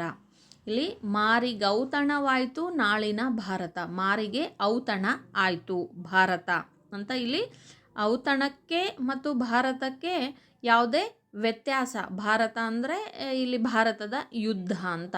ಮುಂದೆ ನಡೆಯುವಂತಹ ಯುದ್ಧ ಏನಾಗುತ್ತೆ? ಅಲ್ಲಿ ಔತಣ ಆಗ್ತೈತಿ ಅಂತ. ಮಾರಿಗೆ ಔತಣ ಆಗುತ್ತಾ ಅಂತ ಹೋಲಿಕೆ ಮಾಡಿ ಹೇಳ್ತಾ ಇರಲ್ಲ. ಇಲ್ಲಿ ಅಭೇದವನ್ನು ಕಲ್ಪಿಸಲಾಗಿದೆ, ಭೇದವನ್ನು ಮಾಡ್ತಾ ಇಲ್ಲ. ಮಾರಿಗೆ ಔತಣವಾದಂತೆ ಅಂತಂದರೆ ಇಲ್ಲಿ ಏನಾಗ್ತಾ ಇತ್ತು, ಅದು ಉಪಮಾ ಅಲಂಕಾರ ಆಗ್ತಾ ಇತ್ತು. ಇಲ್ಲಿ ಮಾರಿಗೆ ಔತಣವಾಯಿತು ಭಾರತವು ಅಂತಂದರೆ ಇಲ್ಲಿ ಯಾವುದಕ್ಕೂ ಹೋಲಿಕೆ ಮಾಡಿ ಹೇಳ್ತಾ ಇಲ್ಲ, ಡೈರೆಕ್ಟಾಗಿ ಹೇಳ್ತಾ ಇದ್ದಾರೆ. ಹಾಗಾಗಿ ಇದು ರೂಪಕ ಅಲಂಕಾರ. ಇದನ್ನು ಸಮನ್ವಯಗೊಳಿಸಿ ಬರಿಬೇಕು. ಲಕ್ಷಣ: ಅತಿ ಸಾಮ್ಯದಿಂದಾಗಿ ಉಪಮೇಯ ಉಪಮಾನಗಳಲ್ಲಿ ಅಭೇದವನ್ನು ಹೇಳಿ ವರ್ಣಿಸುವುದೇ ರೂಪಕ ಅಲಂಕಾರ. ರೂಪಕ ಅಲಂಕಾರ ಅಂದರೆ ಏನು ಅನ್ನೋದನ್ನು ಬರೀಲಾಗಿದೆ. ಉಪಮೇಯ ನಾಳಿನ ಭಾರತದ ಯುದ್ಧ. ಉಪಮಾನ ಮಾರಿಗೆ ನೀಡುವ ಔತಣ. ಹಾಗೆ ಸಮನ್ವಯ ಏನು ಬರುತ್ತೆ, ಸಮನ್ವಯ ಅಂತ ಬರೆದು ಇಲ್ಲಿ ಏನು ಬರಿಬೇಕು, ಇಲ್ಲಿ ಉಪಮೇಯವಾದ ನಾಳಿನ ಭಾರತದ ಯುದ್ಧ ಹಾಗೂ ಉಪಮಾನವಾದ ಮಾರಿಗೆ ನೀಡುವ ಔತಣ ಇವೆರಡರ ನಡುವೆ ಅಭೇದವನ್ನು ರೂಪಿಸಿರುವುದರಿಂದ ಇದು ರೂಪಕಾಲಂಕಾರದ ಲಕ್ಷಣವಾಗಿದೆ ಅಥವಾ ಲಕ್ಷ್ಯವಾಗಿದೆ ಅಂತ ಬರಿಬೇಕು. Okay, yes. Next main question number 8. ಗಾದೆಯನ್ನು ವಿಸ್ತರಿಸಿ ಬರೆಯಿರಿ. ಗಾದೆಯನ್ನು ವಿಸ್ತರಿಸಿ ಬರೆಯೋದು. ಗಾದೆಯನ್ನು ವಿಸ್ತರಿಸಿ ಹೇಗೆ ಬರೀಬೇಕು, ಅದಕ್ಕೂ ಕೂಡ ಹಂತಗಳಿದ್ದವು, ಅದಕ್ಕೂ ಕೂಡ ನಿಯಮಗಳಿದ್ದವು. ಈಗಾಗಲೇ ಜ್ಞಾನ ಬೆಳಗು ಯೂಟ್ಯೂಬ್ ಚಾನಲಲ್ಲಿ ಕನ್ನಡ ವ್ಯಾಕರಣದಲ್ಲಿ ಗಾದೆಗಳನ್ನು ವಿಸ್ತರಿಸಿ ಹೇಗೆ ಬರಿಬೇಕು, ಪತ್ರಲೇಖನವನ್ನು ಹೇಗೆ ಬರಿಬೇಕು ಅನ್ನೋದನ್ನು ವಿಡಿಯೋ ಮಾಡಿದ್ದೆ. ಕನ್ನಡ ವ್ಯಾಕರಣದ ಎಲ್ಲ ವಿಡಿಯೋಗಳು ನಿಮಗೆ ಅಲ್ಲಿ ಆ ಲಿಸ್ಟಲ್ಲಿ ಪ್ಲೇ ಲಿಸ್ಟಿಗೆ ಹೋದರೆ, ಜ್ಞಾನ ಬೆಳಗು ಪ್ಲೇ ಲಿಸ್ಟಿಗೆ ಹೋದರೆ ನಿಮಗೆ ಅಲ್ಲಿ ಎಲ್ಲ ವ್ಯಾಕರಣಗಳು ನಿಮಗೆ ಸಿಗುತ್ತೆ, ವ್ಯಾಕರಣದ ವಿಡಿಯೋಗಳು ನಿಮಗೆ ಸಿಗುತ್ತೆ. ಇಲ್ಲಿ 2 ಕೊಟ್ಟಿರ್ತಾರೆ, 1 ಬರಿಬೇಕು, 3 ಮಾರ್ಕ್ಸ್ ಇರುತ್ತೆ. ಕೈ ಕೆಸರಾದರೆ ಬಾಯಿ ಮೊಸರು, ಮನಸ್ಸಿದ್ರೆ ಮಾರ್ಗ. ಕೈ ಕೆಸರಾದರೆ ಬಾಯಿ ಮೊಸರು. ನೀವು ಹಾಗೆ ಸುಮ್ಮನೆ ಕೇಳ್ತಾ ಹೋಗಿ, ನಿಮಗೂ ಪರ್ಫೆಕ್ಟ್ ಆಗುತ್ತೆ, ಒಂದು ಐಡಿಯಾ ಬರುತ್ತೆ, ಹಾಗೆಯೇ ನಿಮಗೆ ಒಂದು ರಿವಿಷನ್ ಕೂಡ ಆದಂಗೆ ಆಗುತ್ತೆ.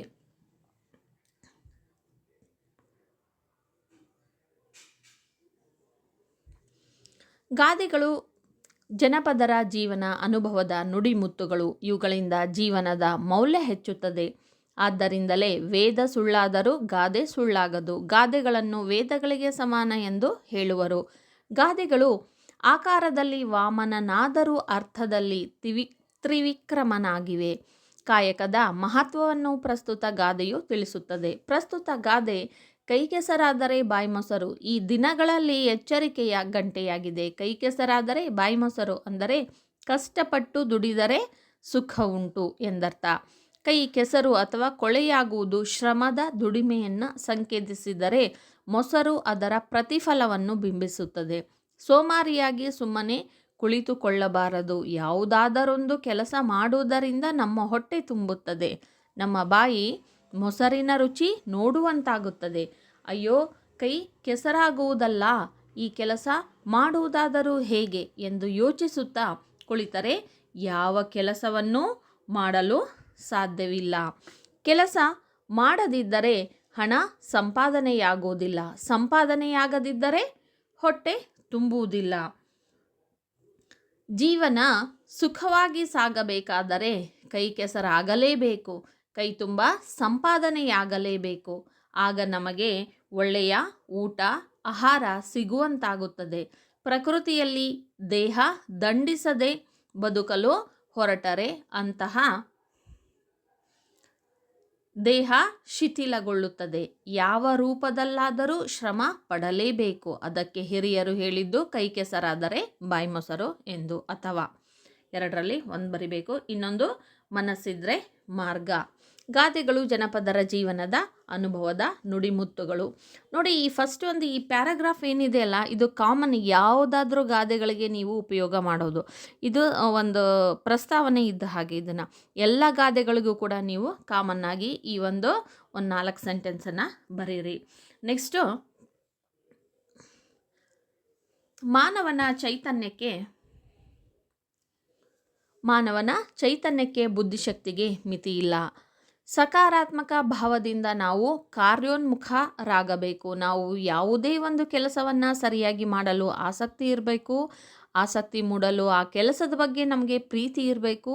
ಮಾಡುವ ಕೆಲಸದಲ್ಲಿ ಪ್ರೀತಿ ಇದ್ದಾಗ ಸಹಜವಾಗಿಯೇ ಆ ಕೆಲಸ ಯಶಸ್ವಿಯಾಗುತ್ತದೆ. ವಿದ್ಯಾರ್ಥಿಯಾದವನು ಯಶಸ್ಸು ಪಡಿಬೇಕು ಎಂಬ ಮನಸ್ಸಿನಿಂದ ಕಾರ್ಯಪ್ರವೃತ್ತನಾದರೆ ಅವನ ಗುರಿ ತಲುಪುವ ಮಾರ್ಗ ಕಾಣುವುದು. ಒಂದು ಚಿತ್ರಗೀತೆಯ ಸಾಲು ಹೀಗಿದೆ: ಆಗದು ಎಂದು ಕೈಕಟ್ಟಿ ಕುಳಿತರೆ ಸಾಗದು ಕೆಲಸವು ಮುಂದೆ. ನನ್ನ ಕೈಯಲ್ಲಿ ಆಗುವುದಿಲ್ಲ ಎಂದು ಯೋಚಿಸುವುದರಿಂದ ಯಾವ ಕೆಲಸವೂ ಸಾಧ್ಯವಾಗುವುದಿಲ್ಲ. Where there is a will there is a way. ಆಂಗ್ಲ ಗಾದೆಯಂತೆ ನಮ್ಮಲ್ಲಿ ಯಾವುದನ್ನೇ ಆಗಲಿ ಮಾಡಬೇಕು ಎನ್ನುವ ಉತ್ಕಟ ಆಕಾಂಕ್ಷೆ ಹುಟ್ಟಿಬಿಟ್ಟರೆ ಮಿಕ್ಕ ದಾರಿ ತಾನಾಗಿಯೇ ತೆರೆದುಕೊಳ್ಳುತ್ತದೆ. ಮಾಡಿಯೇ ತೀರುತ್ತೇನೆ ಎಂಬ ಮನಸ್ಸು ಎಂಥ ಕೆಲಸವನ್ನಾದರೂ ಸಾಧ್ಯಗೊಳಿಸುತ್ತದೆ ಎಂದು ಈ ಗಾದೆ ಸೂಚಿಸುತ್ತದೆ. Yes, next one. Main question number 9. ಸಂದರ್ಭವನ್ನು ಸ್ವಾರಸ್ಯದೊಂದಿಗೆ ಬರೀಬೇಕು. ಇದಕ್ಕೆ 3 ಮಾರ್ಕ್ಸ್, 6 ಕ್ವಶನ್ ಇರುತ್ತೆ. ನಂಬರ್ 33. ಮಡಿಯಬೇಕಾದರೆ ಮಾಡಿಯೇ ಮಡಿಯುತ್ತೇನೆ. ಉತ್ತರ ಆಯ್ಕೆ. ಪ್ರಸ್ತುತ ವಾಕ್ಯವನ್ನು ಎನ್ ಮೂರ್ತಿರಾವ್ ಅವರು ಬರೆದಿರುವ ಸಮಗ್ರ ಲಲಿತ ಪ್ರಬಂಧಗಳು ಎಂಬ ಕೃತಿಯಿಂದ ಆಯ್ದ ವ್ಯಾಘ್ರಗೀತೆ ಎಂಬ ಗದ್ಯಪಾಠದಿಂದ ಆರಿಸಿಕೊಳ್ಳಲಾಗಿದೆ. ಸಂದರ್ಭ: ಶಾನುಭೋಗರು ಹುಲಿಯ ದಾಳಿಯಿಂದ ಪ್ರಾಣವನ್ನು ಕಾಪಾಡಿಕೊಳ್ಳಲು ಪ್ರಯತ್ನಿಸುವಾಗ ಅವರ ತಲೆ ಸುತ್ತಲಾರಂಭಿಸಿತು. ಆ ವಿಪತ್ತಿನ ವೇಳೆ ಅವರು ತಮ್ಮ ಕೀರ್ತಿ ಪುಸ್ತಕದಿಂದ ಹುಲಿಗೆ ಹೊಡೆದು ತಪ್ಪಿಸಿಕೊಳ್ಳಬಹುದೆಂದು ಯೋಚಿಸುವ ಸಂದರ್ಭದಲ್ಲಿ ಈ ಮಾತು ಬಂದಿದೆ.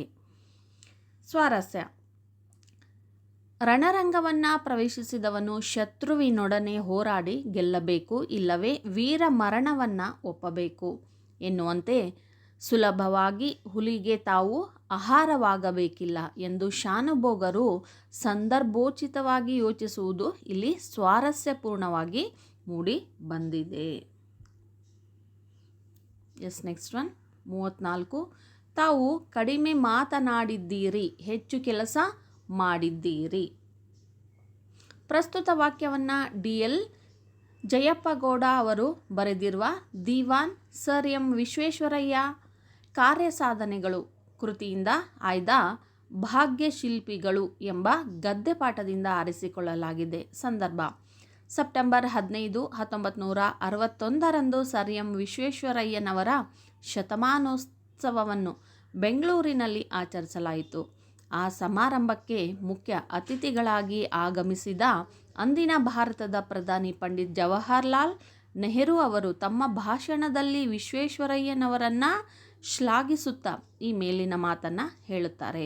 ಸ್ವಾರಸ್ಯ: ವಿಶ್ವೇಶ್ವರಯ್ಯನವರು ಕೈಗೊಂಡ ಸಾಧನೆಗಳು ಅವರ ಬಗ್ಗೆ ಮಾತನಾಡ್ತಾ ಇದ್ದವು. ಸದಾ ಮೌನವಾಗಿದ್ದು ನಡೆದು ತೋರಿಸಿದ ವ್ಯಕ್ತಿತ್ವ ಅವರದಾಗಿತ್ತು.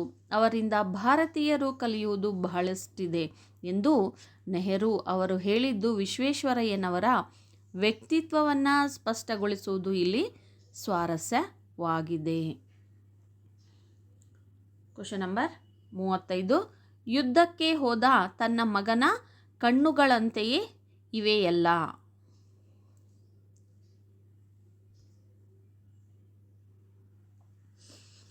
ಪ್ರಸ್ತುತ ವಾಕ್ಯವನ್ನು ಸಾರಾ ಅಬೂಬಕರ್ ಅವರು ಬರೆದ ಚಪ್ಪಲಿಗಳು ಕೃತಿಯಿಂದ ಆಯ್ದ ಯುದ್ಧ ಎಂಬ ಗದ್ಯಪಾಠದಿಂದ ಆರಿಸಿಕೊಳ್ಳಲಾಗಿದೆ. ತನ್ನ ಮನೆಗೆ ಬಂದಿರುವಾತ ತಮ್ಮವನಲ್ಲ, ಶತ್ರುಗಳ ಕಡೆಯವನು, ತಮಗೆ ತಮ್ಮ ದೇಶಕ್ಕೆ ದ್ರೋಹ ಬಗೆಯುವವನು ಎಂದು ಮುದುಕಿಯು ತಿಳಿದಾಗ ಆಕೆಯ ಕಣ್ಣುಗಳು ರೋಷದಿಂದ ಕ್ಷಣಕಾಲ ಕೆರಳಿದವು. ನಂತರ ಬಾಗಿಲ ಬಳಿ ಸಮೀಪಿಸುತ್ತಾ ಆತನ ದಯನೀಯ ನೋಟದ ಮುಖ ನೋಡಿದಾಗ ಯುದ್ಧಕ್ಕೆ ಹೋದ ತನ್ನ ಮಗನ ನೆನಪಾಗಿ ಮುದುಕಿಯು ತನ್ನಲ್ಲೇ ಈ ಮಾತನ್ನು ಹೇಳಿಕೊಳ್ಳುತ್ತಾಳೆ. ಸ್ವಾರಸ್ಯ: ಕಷ್ಟದಲ್ಲಿದ್ದರೂ ತನ್ನ ಸೊಸೆಯ ಪ್ರಾಣ ಉಳಿಸಿದ ರಾಹಿಲನಲ್ಲಿ ಮುದುಕಿಯು ತನ್ನ ಮಗನನ್ನು ಕಾಣುವ ಭಾವವು ಆಕೆಯಲ್ಲಿರುವ ಮಾತೃ ವಾತ್ಸಲ್ಯವನ್ನು ಸ್ವಾರಸ್ಯಪೂರ್ಣವಾಗಿ ವ್ಯಕ್ತಗೊಳಿಸಿದೆ. 36. ತೇಲಿಸಿ ಮುಳುಗಿಸಿ ಖಂಡ ಖಂಡಗಳ. ಪ್ರಸ್ತುತ ಸಾಲನ್ನು ದ.ರಾ. ಬೇಂದ್ರೆಯವರ ಅವರು ಬರೆದಿರುವಂತಹ ಗರಿ ಎಂಬ ಕವನ ಸಂಕಲನದಿಂದ ಆಯ್ದ ಹಕ್ಕಿ ಹಾರುತ್ತಿದೆ ನೋಡಿದಿರಾ ಎಂಬ ಪದ್ಯ ಪಾಠದಿಂದ ಆರಿಸಿಕೊಳ್ಳಲಾಗಿದೆ. ಕಾಲ ಉರುಳಿದಂತೆ ಪ್ರತಿಯೊಂದು ಘಟನೆಗಳು ಇತಿಹಾಸವಾಗುತ್ತಾ ಹೋಗುತ್ತವೆ ಎಂಬುದನ್ನು ಹಾರುವ ಹಕ್ಕಿಯೊಂದಿಗೆ ಸಮೀಕರಿಸಿ ಹೇಳಲಾಗಿದೆ. ಕಾಲ ಎಂಬ ಪಕ್ಷಿ ತನ್ನ ಪಯಣದಲ್ಲಿ ಸಣ್ಣ ಪುಟ್ಟ ರಾಜಮನೆತನದ ದೊಡ್ಡ ದೊಡ್ಡ ಸಾಮ್ರಾಜ್ಯಗಳನ್ನು ಹುಟ್ಟಿಸಿ ಬೆಳೆಸಿ ಅದರ ಫಸಲನ್ನು ಕೊಯ್ಲು ಮಾಡಿದೆ. ಸಣ್ಣ ದೊಡ್ಡ ಕೋಟೆ ಕೊತ್ತಲಗಳನ್ನು ನಾಶಪಡಿಸಿ ಖಂಡಗಳನ್ನು ತೇಲಿಸಿ ಮುಳುಗಿಸಿದೆ. ತಾನೇ ಸಾರ್ವಭೌಮ ಎಂದು ಮೆರೆಯುತ್ತಿದ್ದವರ ನೆತ್ತಿಯನ್ನು ಕುಕ್ಕಿದೆ ಎಂದು ಹೇಳುವ ಸಂದರ್ಭದಲ್ಲಿ ಈ ಮಾತು ಬಂದಿದೆ.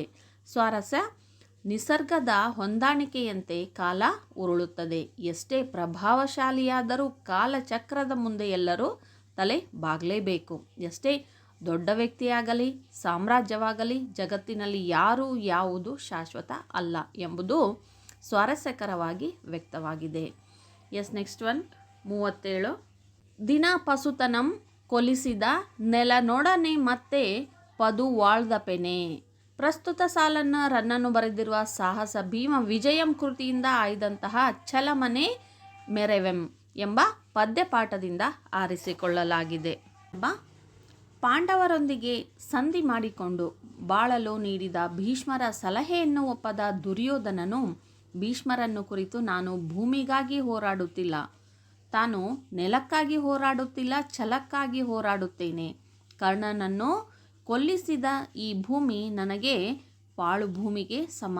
ನನ್ನವರನ್ನು ಕೊಂದ ಪಾಂಡವರನ್ನು ಇರಿದು ಅವರನ್ನು ಕೊಂದು ಛಲವನ್ನು ಮೆರೆಯುತ್ತೇನೆಂದು ಹೇಳುವ ಸಂದರ್ಭದಲ್ಲಿ ಈ ಮಾತು ಬಂದಿದೆ ಅಥವಾ ಉಲ್ಲೇಖವಾಗಿದೆ. ಸ್ವಾರಸ್ಯ: ತನ್ನ ಸ್ನೇಹಿತನಾದ ಕರ್ಣನ ಮೇಲಿದ್ದ ಅಭಿಮಾನ ಭೂಮಿಯನ್ನು ಹಾಳು ನೆಲ ಎಂದಿರುವುದು. ಯುದ್ಧವನ್ನು ಮಾಡಿಯೇ ತೀರುತ್ತೇನೆಂದು ಹೇಳಿದ ದುರ್ಯೋಧನನ ಛಲದ ಗುಣ ಅವನ ಸ್ವಭಾವಕ್ಕೆ ತಕ್ಕುದಾಗಿ ಮೂಡಿ ಬಂದಿರುವುದು ಸ್ವಾರಸ್ಯಕರವಾಗಿ ವ್ಯಕ್ತಗೊಂಡಿದೆ.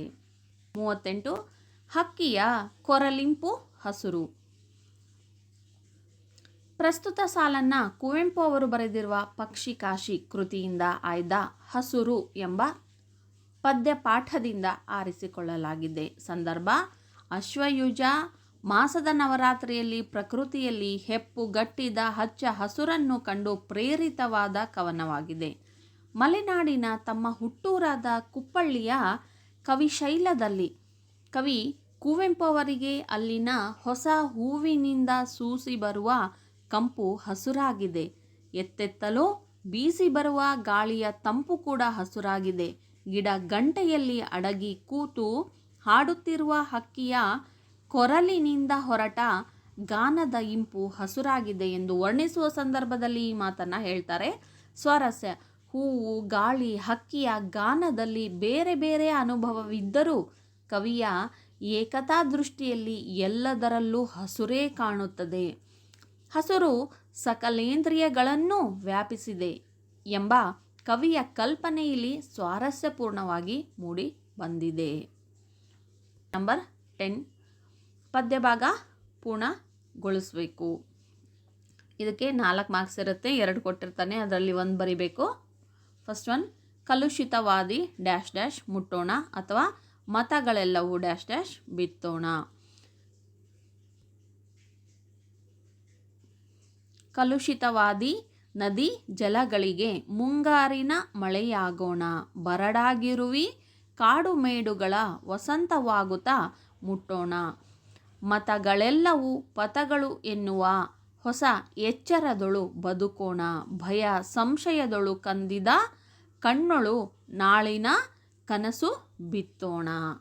ನೆಕ್ಸ್ಟ್ ಒನ್: ನೆಕ್ಸ್ಟ್ ಮೇನ್ ಪದ್ಯಭಾಗವನ್ನು ಓದಿ ಅರ್ಥ ಮಾಡಿಕೊಂಡು ಅದರಲ್ಲಿ ಇರುವಂಥ ಮೌಲ್ಯವನ್ನು ಆಧರಿಸಿದ ಸಾರಾಂಶವನ್ನು ಬರಿಬೇಕು. ಇದಕ್ಕೆ 4 ಮಾರ್ಕ್ಸ್ ಇರುತ್ತೆ. ಮಾರಿ ಗೌತಣವಾಯಿತು ನಾಳಿನ ಭಾರತವು. ಅಲಂಕಾರದಲ್ಲಿ ಕೊಟ್ಟಿದ್ದಾರಲ್ಲ ಅದೇ ಕ್ವಶನ್ ನೋಡಿ. ಮಾರಿ ಗೌತಣವಾಯಿತು ನಾಳಿನ ಭಾರತವು, ಚದುರಂಗ ಬಲದಲ್ಲಿ ಕೌರವನ ಋಣ ಹಿಂಗೆ ರಣದಲ್ಲಿ ಸುಭಟಕೋಟಿಯನ್ನು ತೀರಿಸಿಯೇ ಪತಿಯ ವಸರಕ್ಕೆ ಶರೀರವನ್ನು ನೂಕುವೆನು. ನಿನ್ನಯ ವೀರರೈವರ ನೋಯಿಸೆನು ರಾಜೀವ ಸಖನಾಣೆ.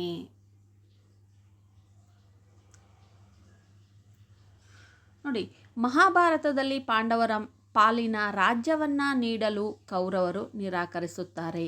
ಯುದ್ಧ ಅನಿವಾರ್ಯವೆಂದಾಗ ಧರ್ಮ ಪಕ್ಷಪಾತಿಯಾದ ಕೃಷ್ಣನು ಭೇದ ತಂತ್ರವನ್ನು ಬಳಸಿ ಕರ್ಣನಿಂದ ಪಾಂಡವರಿಗೆ ಅಪಾಯವಾಗದಂತೆ ಮಾಡುವುದು ಕವಿ ಕುಮಾರವ್ಯಾಸನು ಬರೆದ ಕೌರವೇಂದ್ರನ ಕೊಂದೆ ನೀನು ಪದ್ಯಪಾಠದಲ್ಲಿ ಮನೋಜ್ಞವಾಗಿ ಮೂಡಿಬಂದಿದೆ. ಕರ್ಣನು ಕೃಷ್ಣನನ್ನ ಕುರಿತು ನಾಳಿನ ಕೌರವರ ಮತ್ತು ಪಾಂಡವರ ಯುದ್ಧವು ಆನೆ, ಕುದುರೆ ಮತ್ತು ರಥ ಯೋಧರಿಂದ ಕೂಡಿದ ಚತುರಂಗ ಸೈನ್ಯ ಬಲದಲ್ಲಿ ಮೃತ್ಯು ದೇವತೆಗೆ ಭೋಜನಕೂಟ ಆಗುವುದು. ಕೌರವನ ಉಪಕಾರ ಸಂದು ಹೋಗುವಂತೆ ಯುದ್ಧ ರಂಗದಲ್ಲಿ ಲೆಕ್ಕವಿಲ್ಲದಷ್ಟು ಕೋಟಿಗಟ್ಟಲೆ ವೀರಯೋಧರನ್ನು ಕೊಂದು ಒಡೆಯನ ಅವಶ್ಯಕತೆಗೆ ಶರೀರವನ್ನು ತ್ಯಜಿಸುವೆನು. ಸೂರ್ಯನ ಸಾಕ್ಷಿಯಾಗಿ ಪ್ರಾಣಪ್ರಿಯನಾದ ವೀರನಾದ ಪಾಂಡವರೈವರನ್ನ ನೋಯಿಸುವುದಿಲ್ಲ ಎಂದನು. ಪ್ರಸ್ತುತ ಕಾವ್ಯಭಾಗದಲ್ಲಿ ಸ್ವಾಮಿ ನಿಷ್ಠೆಗೆ ಬದ್ಧನಾದ ಕರ್ಣ ತಾನು ಯುದ್ಧ ಮಾಡಿನೇ ತೀರುತ್ತೇನೆ ಅಂತ ಹೇಳ್ತಾನೆ. ಯುದ್ಧ ಭೂಮಿಯಲ್ಲಿ ತನ್ನ ಪರಾಕ್ರಮದಿಂದ ಮಾರಣ ಹೋಮ ಆಗುತ್ತೆ. ಮೃತ್ಯು ದೇವತೆಗೆ ಔತಣ ನೀಡಿ ಒಡೆಯನ ಋಣವನ್ನು ತೀರಿಸುವುದಾಗಿ ಹೇಳುವುದರಲ್ಲಿ ಯುದ್ಧದ ಗಾಂಭೀರ್ಯತೆ, ಆತನ ಸ್ವಾಮಿ ನಿಷ್ಠೆ ಹಾಗೂ ಪಾಂಡವರಿಗೆ ತಾನು ತೊಂದರೆ ಕೊಡುವುದಿಲ್ಲ ಎಂಬಲ್ಲಿ ಕರ್ಣನ ಉದಾತ್ತ ವ್ಯಕ್ತಿತ್ವ ಸ್ವಾರಸ್ಯಪೂರ್ಣವಾಗಿ ಇಲ್ಲಿ ಮೂಡಿಬರ್ತಾ ಇದೆ. Yes, next one main question number 12. 8-10 ವಾಕ್ಯಗಳಲ್ಲಿ ಉತ್ತರಿಸಿ. 4 ಮಾರ್ಕ್ಸ್ ಇರುತ್ತೆ. 2 ಕ್ವಶನ್ ಆಪ್ಷನ್ಸ್ ಇರುತ್ತೆ. ಇದಕ್ಕೆ ನಂಬಿಕೆಟ್ಟವರಿಲ್ಲ ಎಂಬ ಮಾತು ಶಬರಿಯ ಪಾಲಿಗೆ ಹೇಗೆ ನಿಜವಾಗಿದೆ, ಅಥವಾ ಶಬರಿ ಚಿಂತೆ ಹಿಂಗಿ ಹೋದ ಸಂದರ್ಭದ ಸ್ವಾರಸ್ಯವನ್ನು ವಿವರಿಸಿ. 2 ಒಂದೇ ಪಾಠ ಅಥವಾ ಪದ್ಯದಿಂದ ಕೊಡಲಾಗಿರುತ್ತೆ. ಶಬರಿಯು ಮತಂಗ ಋಷಿಯ ಆಶ್ರಮದಲ್ಲಿ ಇದ್ದ ತಪಸ್ವಿನಿ. ಶಬರಿಯು ಮತಂಗ ಋಷಿಯ ಪ್ರಿಯ ಶಿಷ್ಯೆ. ಸಿದ್ಧರಾದ ಮತಂಗ ಋಷಿಗಳು ತಮ್ಮ ಅಂತ್ಯಕಾಲದಲ್ಲಿ ಶಬರಿಯ ಮೇಲೆ ಕರುಣೆಯನ್ನು ತೋರಿಸಿ ರಾಮ ಲಕ್ಷ್ಮಣರು ಈ ಆಶ್ರಮಕ್ಕೆ ಬರುತ್ತಾರೆ, ನಿನಗೆ ರಾಮ ಲಕ್ಷ್ಮಣರ ದರ್ಶನದಿಂದ ಒಳ್ಳೆಯದಾಗುತ್ತೆ, ನಿನ್ನಿಷ್ಟಾರ್ಥ ನೆರವೇರುತ್ತೆ ಎಂದು ಹೇಳಿದರು. ಗುರುಗಳ ಈ ಮಾತನ್ನು ನಂಬಿದ ಶಬರಿಯು ಶ್ರೀರಾಮನ ಆಗಮನಕ್ಕಾಗಿ ಪ್ರತಿದಿನ ಕಾಯ್ತಾ ಇದ್ಲು. ಶಬರಿಯು ಗುರುಗಳ ಮಾತಿನ ಮೇಲೆ ಇಟ್ಟ ನಂಬಿಕೆ ಹಾಗೂ ಶ್ರೀರಾಮನಿಗಾಗಿ ಹಂಬಲಿಸುತ್ತಾ ಕಾಯುತ್ತಿದ್ದ ಅವಳ ತಾಳ್ಮೆಯು ಹುಸಿಯಾಗಲಿಲ್ಲ. ಮತಂಗ ಋಷಿಗಳು ಶಬರಿಗೆ ಹೇಳಿದ ಮಾತಿನಂತೆ ರಾಮ ಲಕ್ಷ್ಮಣರು ಶಬರಿಯ ಆಶ್ರಮಕ್ಕೆ ಭೇಟಿ ನೀಡ್ತಾರೆ. ಶಬರಿಯು ಶ್ರೀರಾಮನ ದರ್ಶನದಿಂದ ಪುಳಕಿತಳಾಗ್ತಾಳೆ. ಶಬರಿಯು ರಾಮ ಲಕ್ಷ್ಮಣರನ್ನ ಕಂಡು ಬೆರಗಾಗಿ ಹತ್ತಿರಕ್ಕೆ ಬಂದು ಮೈಯನ್ನು ಮುಟ್ಟಿ ಕಾಲಿಗೆ ಬಿದ್ದು ನಮಸ್ಕರಿಸಿ ಕೈಯನ್ನು ಕಣ್ಣಿಗೆ ಒತ್ತಿಕೊಳ್ಳುತ್ತಾಳೆ. ಅಯ್ಯೋ, ಇಂದು ಏನೂ ಸಿದ್ಧತೆ ಇಲ್ಲ, ನಿನ್ನೆಯಷ್ಟು ಚೆನ್ನವಿಲ್ಲ ಎಂದು ಹಂಬಲಿಸಿ ತನ್ನ ಮನದ ಬಯಕೆಯಂತೆ ಬಗೆ ಬಗೆಯ ಸುವಾಸನೆಯುಳ್ಳ ಹೂಮಾಲೆಯನ್ನು ಕೊರಳಿಗೆ ಹಾಕಿ ಅಬ್ಬಾ ಎಂದು ಹಿಗ್ಗಿ ಸಂತಸ ಪಡ್ತಾಳೆ. ನಂತರ ಜಗದಲ್ಲಿ ಇದರಷ್ಟು ರುಚಿಯಾದ ಹಣ್ಣೇ ಇಲ್ಲ, ನಿಮಗೆಂದು ತಂದೆನೆಂದು ಹೇಳುತ್ತಾ ತಾನೇ ಅವರ ಕೈಯಲ್ಲಿ ಸವಿಯಾದ ಹಣ್ಣುಗಳನ್ನು ನೀಡಿ ಉಪಚರಿಸ್ತಾಳೆ. ಶಬರಿಯು ಶ್ರೀರಾಮನಲ್ಲಿ ತನ್ನ ಮುಕ್ತಿಯನ್ನು ನೀಡುವಂತೆ ಬೇಡ್ಕೊಂಡು ವೇದಿಯಲ್ಲಿದ್ದ ಅಗ್ನಿಯನ್ನು ಪ್ರವೇಶಿಸಿ ಮುಕ್ತಿಯನ್ನು ಪಡಿತಾಳೆ.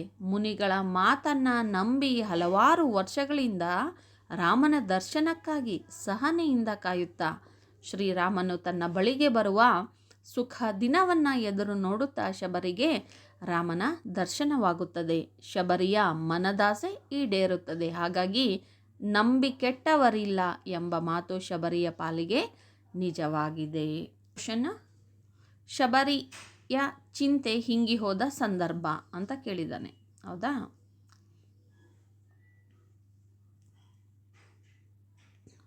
ರಾಮ ಲಕ್ಷ್ಮಣರನ್ನ ಕಂಡು ಶಬರಿ ಹಿಗ್ಗಿ ಸಂತೋಷವನ್ನು ತುಂಬಿಕೊಳ್ತಾಳೆ.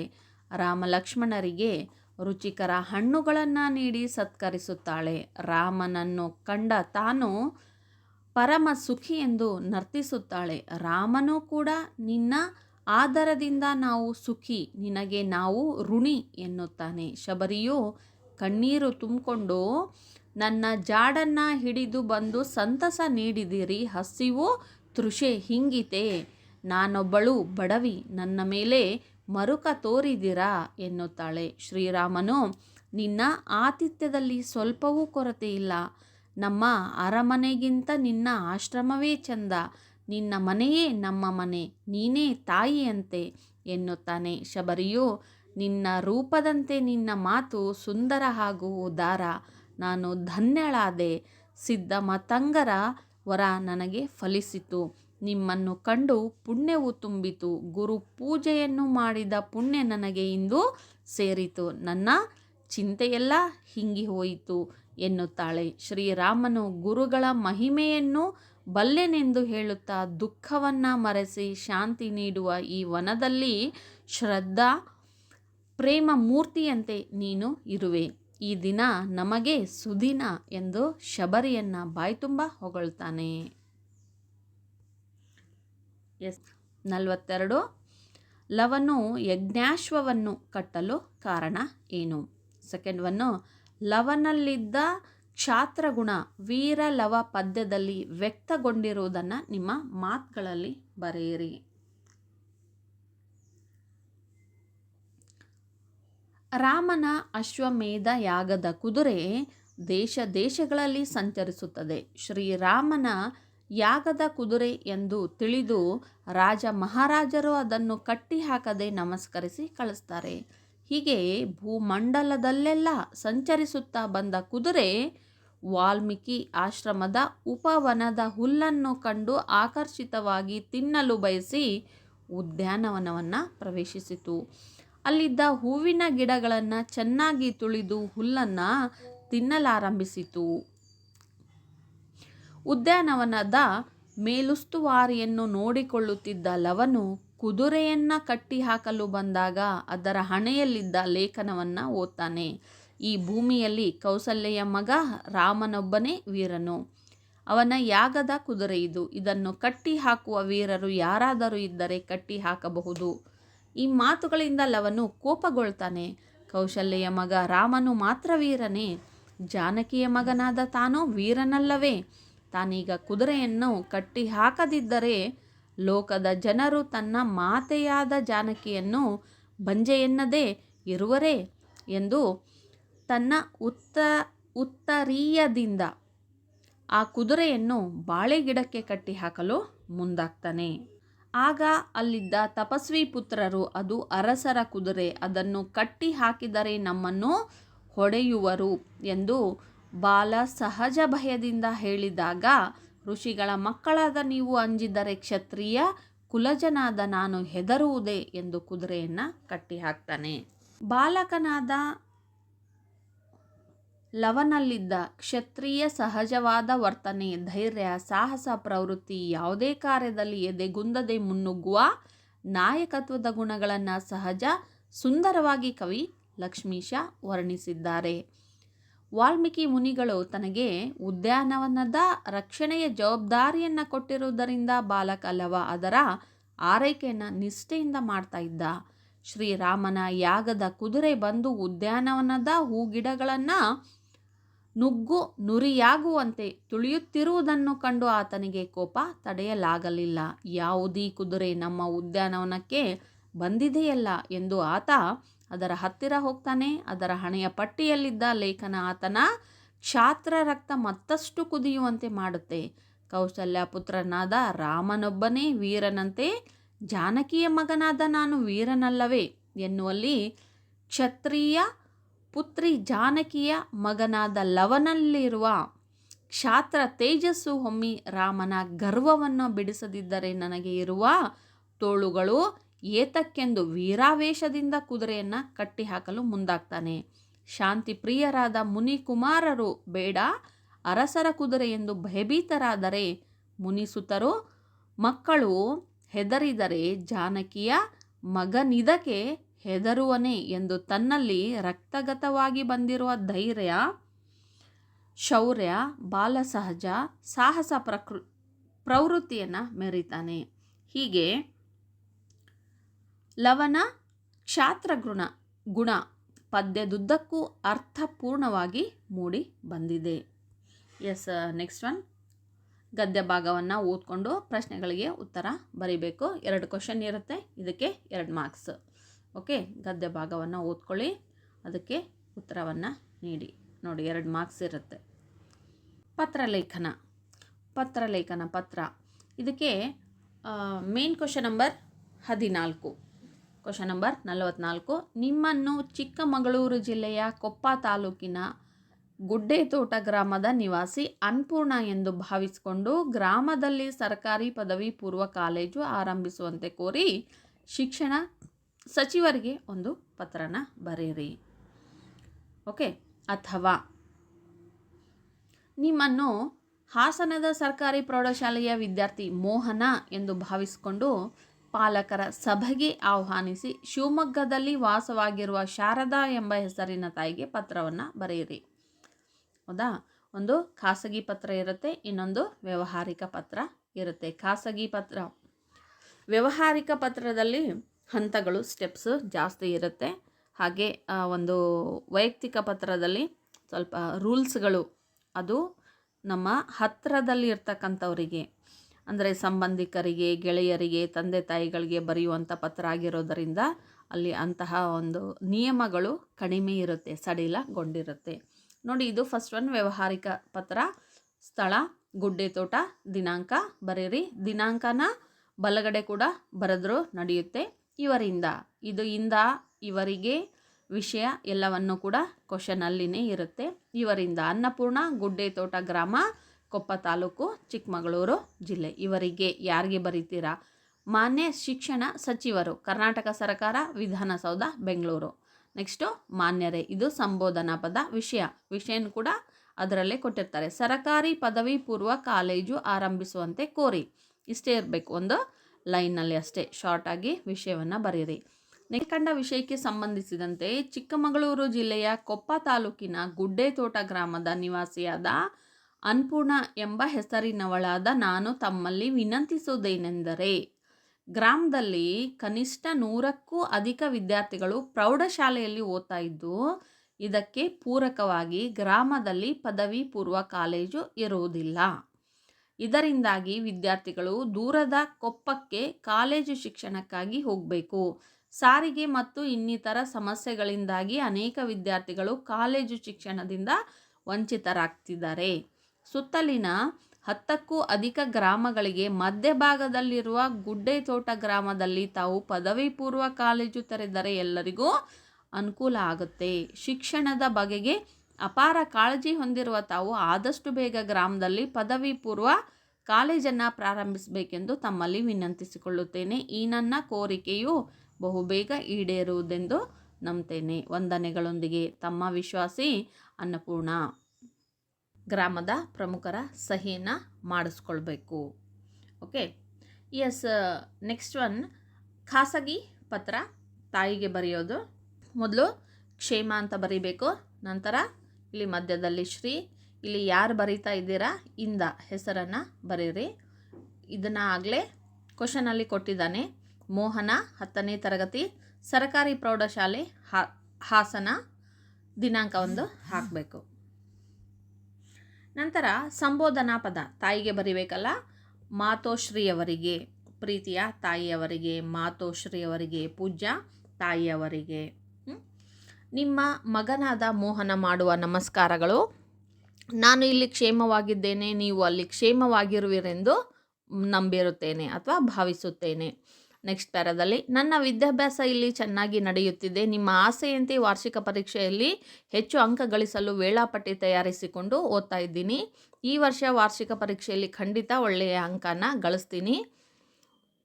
ಅಂದಹಾಗೆ ಈ ಪತ್ರ ಬರೆಯೋದಕ್ಕೆ ಕಾರಣ ಏನಂದರೆ, ಶಾಲೆಯಲ್ಲಿ ದಿನಾಂಕ 15/11/2025 ಪಾಲಕರ ಸಭೆಯನ್ನು ಕರೆದಿರುತ್ತಾರೆ. ಕಡ್ಡಾಯವಾಗಿ ಆ ಸಭೆಗೆ ತಾಯಂದಿರು ಬರಬೇಕಂತ ವರ್ಗ ಶಿಕ್ಷಕರು ಹೇಳಿದ್ದಾರೆ. ಸಭೆಯಲ್ಲಿ ಮೊದಲ ಮತ್ತು 2ನೆಯ ರೂಪಣಾತ್ಮಕ ಪರೀಕ್ಷೆ ಹಾಗೂ ಅರ್ಧವಾರ್ಷಿಕ ಪರೀಕ್ಷೆಗಳ ಫಲಿತಾಂಶದ ವಿಶ್ಲೇಷಣೆ ಹಾಗೂ ಮುಂಬರುವ ದಿನಗಳಲ್ಲಿ ಅಭ್ಯಾಸ ಕ್ರಮಗಳ ಕುರಿತು ಸುದೀರ್ಘವಾಗಿ ಎಲ್ಲ ವಿಷಯ ಶಿಕ್ಷಕರು, ಮುಖ್ಯೋಪಾಧ್ಯಾಯರು ಹಾಗೂ ಸಭೆಗೆ ಮುಖ್ಯ ಅತಿಥಿಗಳಾಗಿ ಆಗಮಿಸಲಿರುವ ಕ್ಷೇತ್ರ ಶಿಕ್ಷಣಾಧಿಕಾರಿಗಳು ಚರ್ಚಿಸಲಿದ್ದಾರೆ. ಅಂದು ಮುಂಜಾನೆ ಸರಿಯಾಗಿ 10 ಗಂಟೆಗೆ ಶಾಲಾ ಸಭಾಂಗಣದಲ್ಲಿ ಹಾಜರಿರಲು ತಿಳಿಸಿದ್ದಾರೆ. ತಾವು ಬೇಗನೆ ಬನ್ನಿ. ಮನೆಯಲ್ಲಿ ತಂದೆಯವರಿಗೂ ನನ್ನ ನಮಸ್ಕಾರಗಳನ್ನು ತಿಳಿಸಿ ಅಂತ ಬರೆದು, ನೆಕ್ಸ್ಟು ಇಂತಿ ನಿಮ್ಮ ಪ್ರೀತಿಯ ಮಗ ಮೋಹನ್. ಮೋಹನ್ ಅಂತಂದು ಇದನ್ನು ಪ್ರೀತಿಯ ಮಗ ಅಂತ ಇದನ್ನು ಎಲ್ಲಿ ಬರಿಬೇಕು? ನಿಮ್ಮ ಬಲಭಾಗದಲ್ಲಿ, ಪತ್ರದ ಬಲಭಾಗದಲ್ಲಿ ಬರಿಬೇಕು. ನಂತರ ಎಡಭಾಗದಲ್ಲಿ ಏನು ಬರಿಬೇಕಂದ್ರೆ ವಿಳಾಸ. ನೀವು ಪತ್ರ ಬರೆದಿಂದ ಯಾರಿಗೆ ಕಳಿಸ್ತಾ ಇದ್ದೀರಾ ಅದು ವಿಳಾಸವನ್ನು ಎಡಭಾಗದಲ್ಲಿ ಧನ್ಯವಾದಗಳು ಅಂತ ಬರೀತೀರಲ್ಲ ಅದರ ಕೆಳಗಡೆ ಬರೀರಿ. ಇವರಿಗೆ ಶಾರದಾ, ಕುವೆಂಪು ನಗರ, ಶಿವಮೊಗ್ಗ. ಓಕೆ, ಇದಾದ ನೆಕ್ಸ್ಟ್ ಮೇನ್ ಪ್ರಬಂಧ ರಚನೆ. ಈ ಪತ್ರಕ್ಕೆ 5 ಅಂಕ ಇರುತ್ತೆ, ಪ್ರಬಂಧಕ್ಕೆ ಕೂಡ 5 ಅಂಕ. ಮೇನ್ ಕ್ವಶನ್ ನಂಬರ್ 45 ಪ್ರಬಂಧ ರಾಷ್ಟ್ರೀಯ ಹಬ್ಬಗಳ ಮಹತ್ವ. ಇನ್ನೊಂದು ಕನ್ನಡ ಭಾಷೆಯ ಬೆಳವಣಿಗೆಗೆ ಮತ್ತು ಕನ್ನಡ ಭಾಷೆಯ ಬೆಳವಣಿಗೆ ಮತ್ತು ಸವಾಲುಗಳು. ಓಕೆ, ಇದೆರಡು. ರಾಷ್ಟ್ರೀಯ ಹಬ್ಬಗಳ ಮಹತ್ವ. ಮೊದಲು ಪೀಠಿಕೆ, ವಿಷಯದ ವಿವರಣೆ, ನೆಕ್ಸ್ಟು ಉಪಸಂಹಾರ ಅಥವಾ ಮುಕ್ತಾಯ. ನಿಮ್ಮದೇ ಆಗಿರ್ತಕ್ಕಂತಹ ಒಂದು ಭಾಷೆ ಅಥವಾ ಒಂದು ರಾಷ್ಟ್ರೀಯ ಹಬ್ಬಗಳ ಮಹತ್ವ. ಪೀಠಿಕೆ ಮೊದಲು, ಪೀಠಿಕೆ ಫಸ್ಟು ಪೀಠಿಕೆ ಬರೀರಿ, ತದನಂತರ ವಿಷಯದ ವಿವರಣೆ, ನಂತರದಲ್ಲಿ ಉಪಸಂಹಾರ ಅಥವಾ ಮುಕ್ತಾಯ. ಹಬ್ಬಗಳಲ್ಲಿ ರಾಷ್ಟ್ರೀಯ, ಧಾರ್ಮಿಕ, ನಾಡ ಹಬ್ಬಗಳೆಂದು ಪ್ರಮುಖವಾಗಿ ಗುರುತಿಸಲಾಗುತ್ತೆ. ರಾಷ್ಟ್ರವು ಶಾಶ್ವತವಾಗಿ ಸ್ಮರಿಸಬಹುದಾದ ದಿನಗಳನ್ನು ರಾಷ್ಟ್ರೀಯ ಹಬ್ಬಗಳು ಅಂತ ಆಚರಿಸುತ್ತೇವೆ. ಆದ್ದರಿಂದ ರಾಷ್ಟ್ರೀಯ ಹಬ್ಬಗಳ ಆಚರಣೆಯಿಂದ ಜಾತಿ, ಮತ, ವರ್ಣ, ಭಾಷೆ, ಪ್ರಾಂತ್ಯ ಭೇದಗಳನ್ನು ಮರೆತು ನಾವೆಲ್ಲರೂ ಒಂದೇ ಎಂಬ ಭಾವೈಕ್ಯದ ಭಾವನೆಯನ್ನು ಮೂಡಿಸುತ್ತೆ. ಜೊತೆಗೆ ದೇಶ ಪ್ರೇಮದ ಮೌಲ್ಯವು ಕೂಡ ಏನಾಗುತ್ತೆ? ಬೆಳೆಯುತ್ತೆ. ನೆಕ್ಸ್ಟು ವಿಷಯದ ವಿವರಣೆ. ನೆಕ್ಸ್ಟ್ ಪ್ಯಾರ ಮಾಡಿ.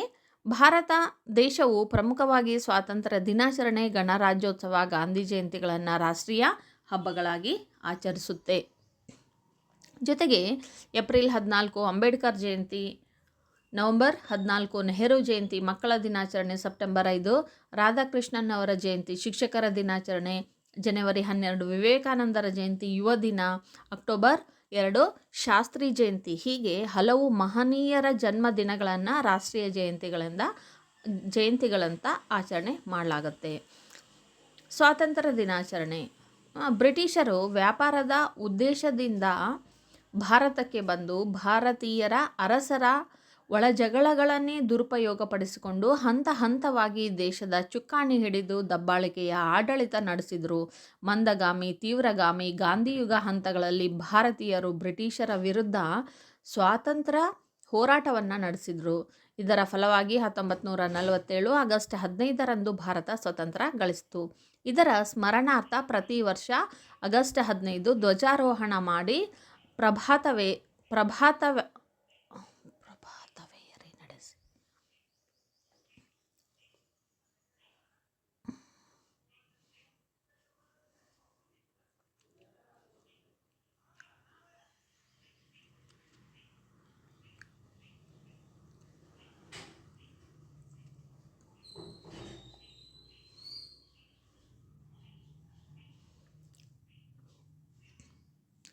ಇದರ ಸ್ಮರಣಾರ್ಥ ಪ್ರತಿ ವರ್ಷ ಆಗಸ್ಟ್ 15ರಂದು ಧ್ವಜಾರೋಹಣ ಮಾಡಿ ಪ್ರಭಾತ ಪೇರಿ ನಡೆಸಿ ವಿವಿಧ ಕಾರ್ಯಕ್ರಮಗಳ ಮೂಲಕ ಸಂಭ್ರಮ ಪಡಲಾಗುತ್ತೆ. ಸ್ವಾತಂತ್ರ್ಯಕ್ಕಾಗಿ ದುಡಿದವರನ್ನ, ಮಡಿದವರನ್ನ ಸ್ಮರಿಸಲಾಗುತ್ತೆ. ವಿವಿಧ ಹೊಸ ಯೋಜನೆ ಜಾರಿಗೆಗೊಳ್ಳುತ್ತವೆ.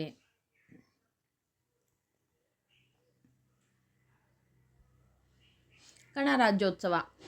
ಭಾರತವು ಸ್ವಾತಂತ್ರ್ಯ ಪಡೆದ ಮೇಲೆ ತಮ್ಮದೇ ಸಂವಿಧಾನ ರಚಿಸಬೇಕಿತ್ತು. ಭಾರತದ ಎಲ್ಲ ಪ್ರಾಂತ್ಯಗಳನ್ನು ಒಗ್ಗೂಡಿಸಬೇಕಿತ್ತು. ಸಂವಿಧಾನ ಶಿಲ್ಪಿ ಡಾಕ್ಟರ್ ಅಂಬೇಡ್ಕರ್ ಅವರ ನೇತೃತ್ವದಲ್ಲಿ 1950 ಜನವರಿ 26ರಂದು ಸಂವಿಧಾನ ಜಾರಿಯಾಯಿತು. ಎಲ್ಲ ಪ್ರಾಂತ್ಯಗಳನ್ನು ಗಣಗಳನ್ನಾಗಿ ಒಗ್ಗೂಡಿಸಲಾಯಿತು. ಪ್ರಜೆಗಳೇ ಪ್ರಭುಗಳಾದರು. ಹೀಗಾಗಿ ಈ ದಿನವನ್ನು ಗಣರಾಜ್ಯೋತ್ಸವ ಅಥವಾ ಪ್ರಜಾರಾಜ್ಯೋತ್ಸವ ದಿನವೆಂದು ಆಚರಿಸಲಾಗುತ್ತೆ. ಉಕ್ಕಿನ ಮನುಷ್ಯ ಸರ್ದಾರ್ ವಲ್ಲಭಾಯ್ ಪಟೇಲ್ ಅವರ ಮುಂದಾಳತ್ವದಲ್ಲಿ ಪ್ರಾಂತ್ಯಗಳೆಲ್ಲ ಸೇರಿ ಏಕೀಕೃತ ಭಾರತ ಆಯಿತು. ಪ್ರತಿ ವರ್ಷ ಜನವರಿ 26ರಂದು ಧ್ವಜಾರೋಹಣ ಮಾಡಿ ಪ್ರಭಾತ ಪೇರಿ ನಡೆಸಿ ವಿವಿಧ ಕಾರ್ಯಕ್ರಮಗಳನ್ನು ಹಮ್ಮಿಕೊಳ್ಳಲಾಗುತ್ತೆ. ಸಂವಿಧಾನದ ರಚನಾಕಾರರನ್ನು ಸ್ಮರಿಸಲಾಗುತ್ತೆ. ಹೀಗೆ ಒಂದೊಂದು ಯಾವ್ಯಾವ ಒಂದು ರಾಷ್ಟ್ರೀಯ ಹಬ್ಬಗಳನ್ನು ಯಾವ್ದ್ಯಾವ್ದನ್ನು ಮಾಡ್ತೀರಿ ಅನ್ನೋದನ್ನು ಒಂದೊಂದನ್ನು ನೀವು ವಿವರಣೆಯಾಗಿ ಕೊಡ್ತಾ ಬನ್ನಿ. ಗಾಂಧಿ ಜಯಂತಿ, ವಿವೇಕಾನಂದ ಜಯಂತಿ, ನಿಮ್ಗೆ ಯಾವ್ದ್ಯಾವ್ದು ಎಷ್ಟರ ಮಟ್ಟಿಗೆ ಗೊತ್ತಿದೆ ಅದನ್ನು ವಿವರಣೆ ಕೊಟ್ಟು ನಂತರದಲ್ಲಿ ಉಪಸಂಹಾರ. ರಾಷ್ಟ್ರೀಯ ಹಬ್ಬದಲ್ಲಿ ಶಾಲಾ ಕಾಲೇಜು ಕಚೇರಿಗಳಲ್ಲಿ ರಾಷ್ಟ್ರಧ್ವಜ ಹಾರಿಸಿ ವಿವಿಧ ಕಾರ್ಯಕ್ರಮ ಮತ್ತು ಯೋಜನೆಗಳನ್ನು ರೂಪಿಸಲಾಗುತ್ತೆ. ಗಣ್ಯ ವ್ಯಕ್ತಿಗಳ ಜಯಂತಿಗಳಂದು ಅವರ ಸ್ಮರಣೆ ಮಾಡಿ ಗೌರವಿಸಲಾಗುತ್ತೆ. ಭಾವೈಕ್ಯ, ದೇಶಭಕ್ತಿ, ಸ್ವಾಭಿಮಾನ, ಹಿರಿಯರ ಗೌರವ ಮುಂತಾದ ಮೌಲ್ಯಗಳನ್ನು ಬಿತ್ತೋದಕ್ಕೆ ಈ ಹಬ್ಬಗಳು ಸಹಕಾರಿ. ಈ ಹಬ್ಬಗಳಲ್ಲಿ ನಮ್ಮ ಮನೆಯ ಆಚರಣೆಯಂತೆ ಎಲ್ಲರೂ ಕೂಡ ಪಾಲ್ಗೊಳ್ತಾರೆ. ಮಾತೃಧರ್ಮಗಳ ಅನೇಕ, ಮಾತೃಭಾಷೆಗಳ ಅನೇಕ, ಆದರೆ ಮಾತೃಭೂಮಿ ಒಂದೇ, ಅದು ಭಾರತ. ಇದಕ್ಕಾಗಿ ದುಡಿಯೋಣ, ಇದಕ್ಕಾಗಿ ಮಡಿಯೋಣ. ನಿಮಗೆ ಗೊತ್ತಿರ್ತಕ್ಕಂಥ ಕೊಟೇಶನ್ ಕೂಡ ಇದರಲ್ಲಿ ಬರೀರಿ, ಅದರಿಂದ ಒಂದು ಇಂಪ್ರೆಷನ್ ಇರುತ್ತೆ. ನೆಕ್ಸ್ಟ್ ಒನ್, ಕನ್ನಡ ಭಾಷೆಯ ಬೆಳವಣಿಗೆ ಮತ್ತು ಸವಾಲುಗಳು. ನಿಮ್ಮ ಪಾಠದಲ್ಲಿ ಬಂದಿರತಕ್ಕಂಥದ್ದು, ನೀವು ಓದಿರೋದು, ಪದ್ಯದಲ್ಲಿ ಹಿಂದೆ ಕಲ್ತಿರ್ತಕ್ಕಂಥದ್ದು, ಕನ್ನಡ ಭಾಷೆ ಹೆಂಗೆ ಬೆಳವಣಿಗೆ ಆಯಿತು ಮತ್ತು ಕನ್ನಡ ಭಾಷೆ ಎದುರಿಸ್ತಕ್ಕಂಥ ಸಮಸ್ಯೆಗಳು ಯಾವುದು ಅನ್ನೋದ್ರ ಕುರಿತಾಗಿ ಬರೀರಿ. ಓಕೆ, ಇಲ್ಲಿದೆ ನೋಡಿ, ಸ್ಕ್ರೀನ್ ಮೇಲೆ ಕಾಣ್ತಾ ಇದೆಯಲ್ಲ, ನೋಡ್ಕೊಳ್ಳಿ, ಓದ್ಕೊಳ್ಳಿ.